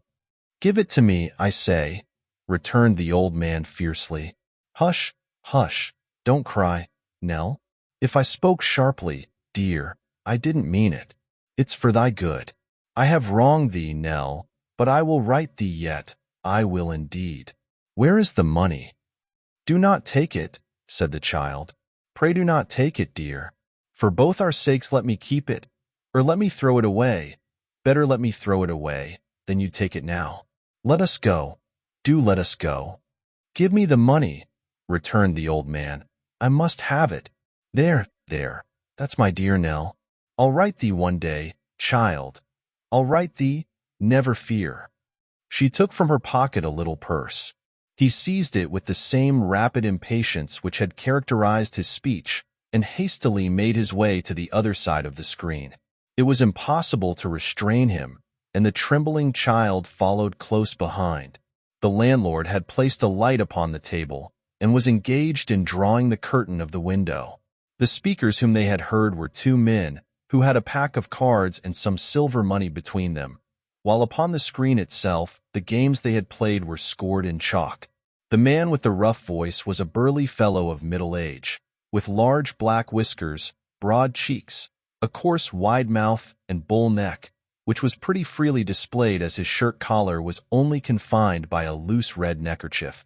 He wore his hat, which was of a brownish white, and had beside him a thick, knotted stick.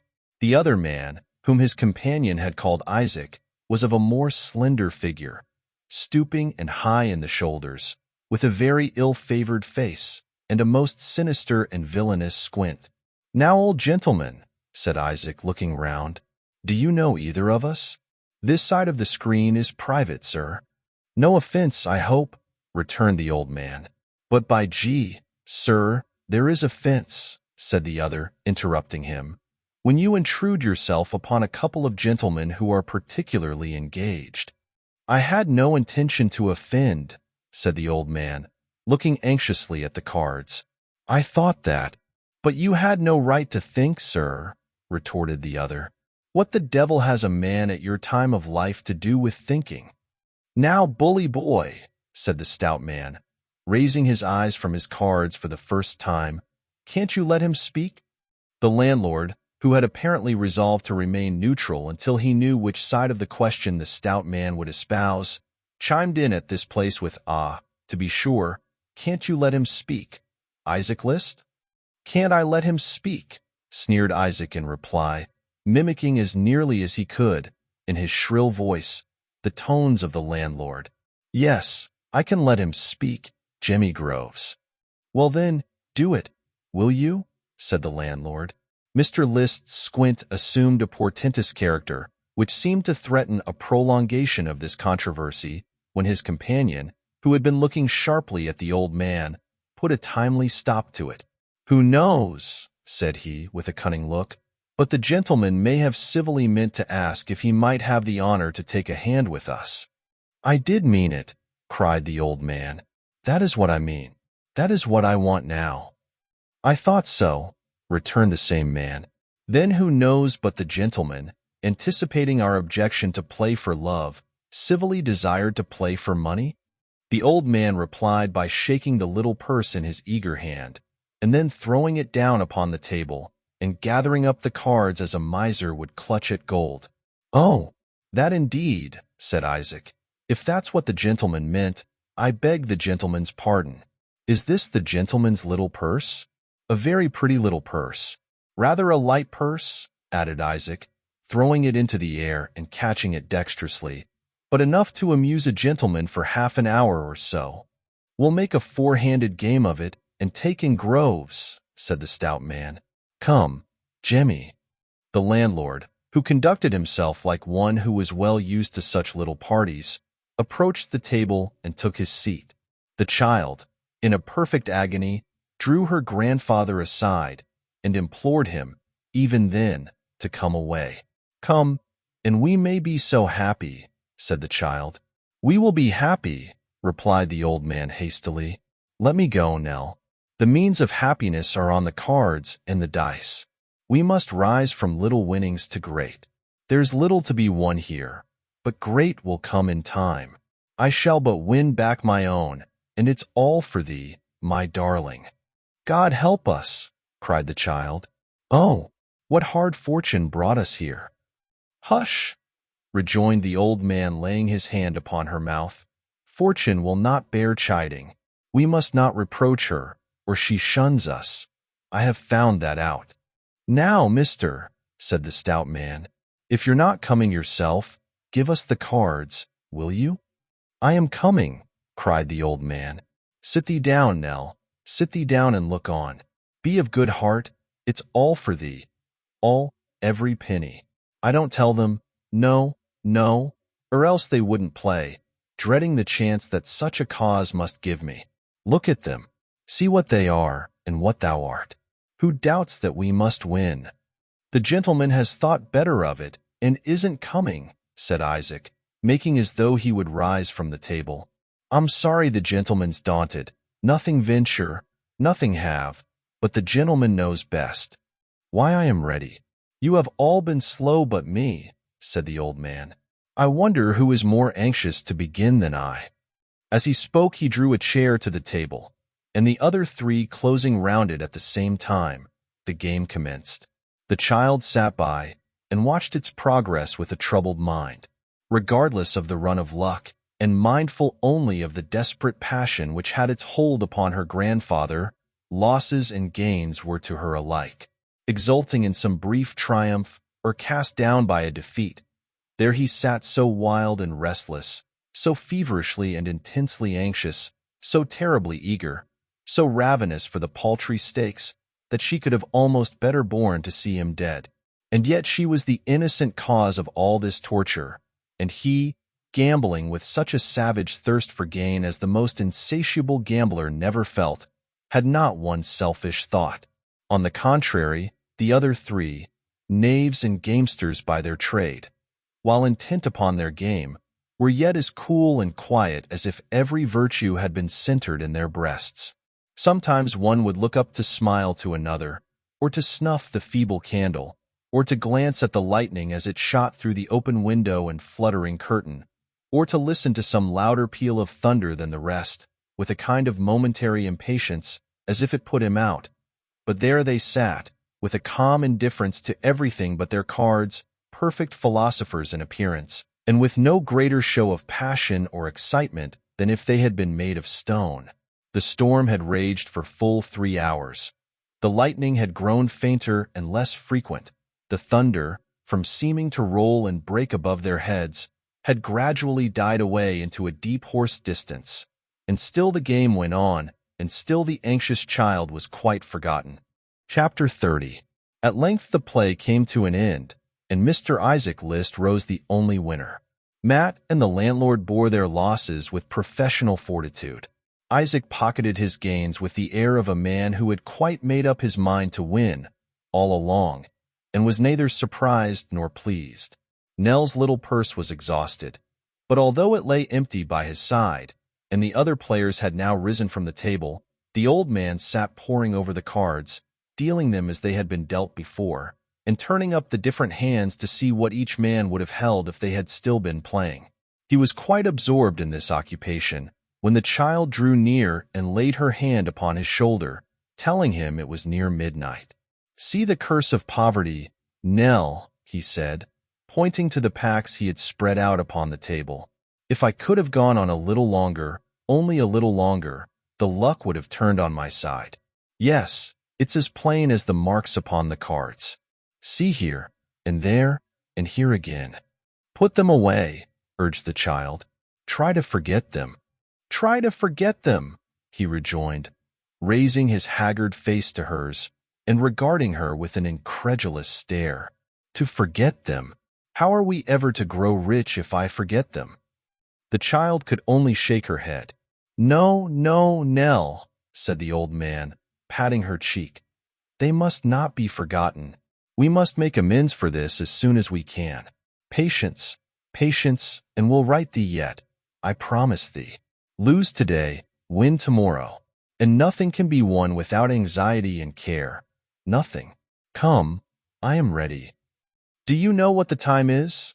Said Mr. Groves, who was smoking with his friends. Past 12 o'clock. And a rainy night, added the stout man.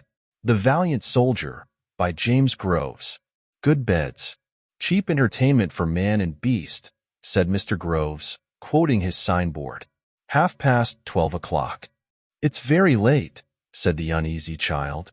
I wish we had gone before. What will they think of us? It will be 2 o'clock by the time we get back. What would it cost, sir, if we stopped here? 2 good beds, 1 and 6pence. Supper and beer 1 shilling. Total 2 shillings and 6pence, replied the Valiant Soldier. Now, Nell had still the piece of gold sewn in her dress, and when she came to consider the lateness of the hour, and the somnolent habits of Mrs. Jarley, and to imagine the state of consternation in which they would certainly throw that good lady by knocking her up in the middle of the night. And when she reflected, on the other hand, that if they remained where they were and rose early in the morning, they might get back before she awoke, and could plead the violence of the storm by which they had been overtaken as a good apology for their absence, she decided, after a great deal of hesitation, to remain. She therefore took her grandfather aside, and telling him that she had still enough left to defray the cost of their lodging, proposed that they should stay there for the night. "If I had had but that money before, if I had only known of it a few minutes ago," muttered the old man. "We will decide to stop here if you please," said Nell, turning hastily to the landlord. "I think that's prudent," returned Mr. Groves. "You shall have your suppers directly." Accordingly, when Mr. Groves had smoked his pipe out, knocked out the ashes, and placed it carefully in a corner of the fireplace, with the bowl downwards, he brought in the bread and cheese and beer, with many high encomiums upon their excellence, and bade his guests fall to and make themselves at home. Nell and her grandfather ate sparingly, for both were occupied with their own reflections. The other gentlemen, for whose constitutions beer was too weak and tame a liquid, consoled themselves with spirits and tobacco. As they would leave the house very early in the morning, the child was anxious to pay for their entertainment before they retired to bed. But as she felt the necessity of concealing her little hoard from her grandfather, and had to change the piece of gold, she took it secretly from its place of concealment, and embraced an opportunity of following the landlord when he went out of the room, and tendered it to him in the little bar. "Will you give me the change here, if you please?" said the child. Mr. James Groves was evidently surprised, and looked at the money, and rang it, and looked at the child, and at the money again, as though he had a mind to inquire how she came by it.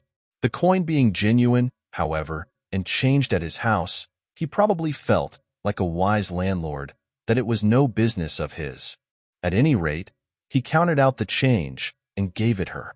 The child was returning to the room where they had passed the evening, when she fancied she saw a figure just gliding in at the door.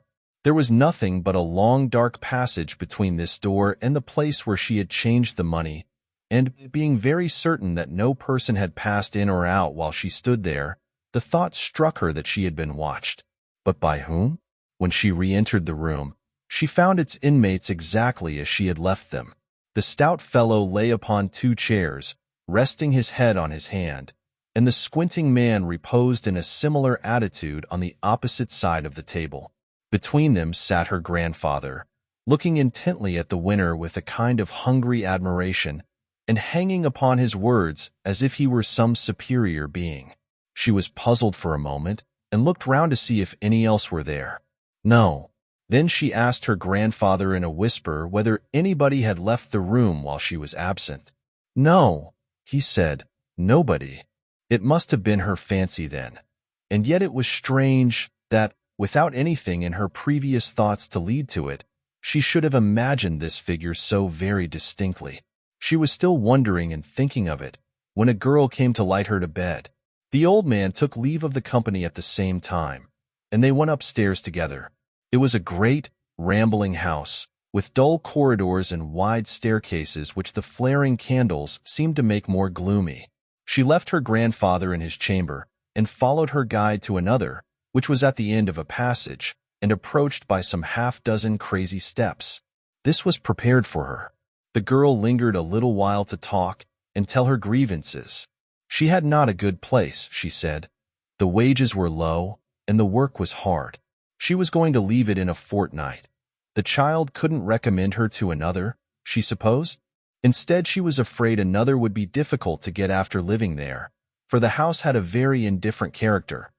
There was far too much card-playing and such like.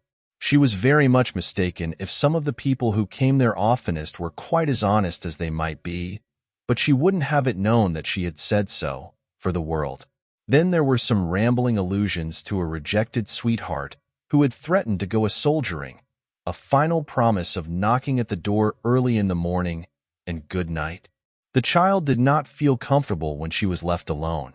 She could not help thinking of the figure stealing through the passage downstairs, and what the girl had said did not tend to reassure her. The men were very ill-looking. They might get their living by robbing and murdering travelers. Who could tell? Reasoning herself out of these fears, or losing sight of them for a little while, there came the anxiety to which the adventures of the night gave rise. Here was the old passion awakened again in her grandfather's breast, and to what further distraction it might tempt him heaven only knew. What fears their absence might have occasioned already. Persons might be seeking for them even then. Would they be forgiven in the morning, or turned adrift again? Oh, why had they stopped in that strange place? It would have been better, under any circumstances, to have gone on. At last, sleep gradually stole upon her. A broken, fitful sleep, troubled by dreams of falling from high towers, and waking with a start and in great terror. A deeper slumber followed this, and then, what? That figure in the room. A figure was there. Yes, she had drawn up the blind to admit the light when it should be dawn, and there, between the foot of the bed and the dark casement, it crouched and slunk along, groping its way with noiseless hands and stealing round the bed. She had no voice to cry for help, no power to move, but lay still, watching it. On it came, on, silently and stealthily, to the bed's head, the breath so near her pillow that she shrunk back into it, lest those wandering hands should light upon her face. Back again it stole to the window, then turned its head towards her. The dark form was a mere blot upon the lighter darkness of the room, but she saw the turning of the head, and felt and knew how the eyes looked and the ears listened. There it remained, motionless as she. At length, still keeping the face towards her, it busied its hands in something, and she heard the chink of money. Then, on it came again, silent and stealthy as before, and replacing the garments it had taken from the bedside, dropped upon its hands and knees and crawled away. How slowly it seemed to move, now that she could hear but not see it, creeping along the floor. It reached the door at last and stood upon its feet. The steps creaked beneath its noiseless tread, and it was gone. The first impulse of the child was to fly from the terror of being by herself in that room, to have somebody by, not to be alone, and then her power of speech would be restored. With no consciousness of having moved, she gained the door. There was the dreadful shadow, pausing at the bottom of the steps. She could not pass it. She might have done so, perhaps in the darkness without being seized, but her blood curdled at the thought. The figure stood quite still, and so did she, not boldly, but of necessity. For going back into the room was hardly less terrible than going on. The rain beat fast and furiously without, and ran down in plashing streams from the thatched roof. Some summer insect, with no escape into the air, flew blindly to and fro, beating its body against the walls and ceiling, and filling the silent place with murmurs. The figure moved again. The child involuntarily did the same. Once in her grandfather's room, she would be safe. It crept along the passage until it came to the very door she longed so ardently to reach. The child, in the agony of being so near, had almost darted forward with the design of bursting into the room and closing it behind her when the figure stopped again. The idea flashed suddenly upon her. What if it entered there and had a design upon the old man's life? She turned faint and sick. It did. It went in. There was a light inside. The figure was now within the chamber, and she, still dumb, quite dumb, and almost senseless, stood looking on. The door was partly open. Not knowing what she meant to do, but meaning to preserve him or be killed herself, she staggered forward and looked in. What sight was that which met her view? The bed had not been lain on, but was smooth and empty, and at a table sat the old man himself, the only living creature there, his white face pinched and sharpened by the greediness which made his eyes unnaturally bright, counting the money of which his hands had robbed her.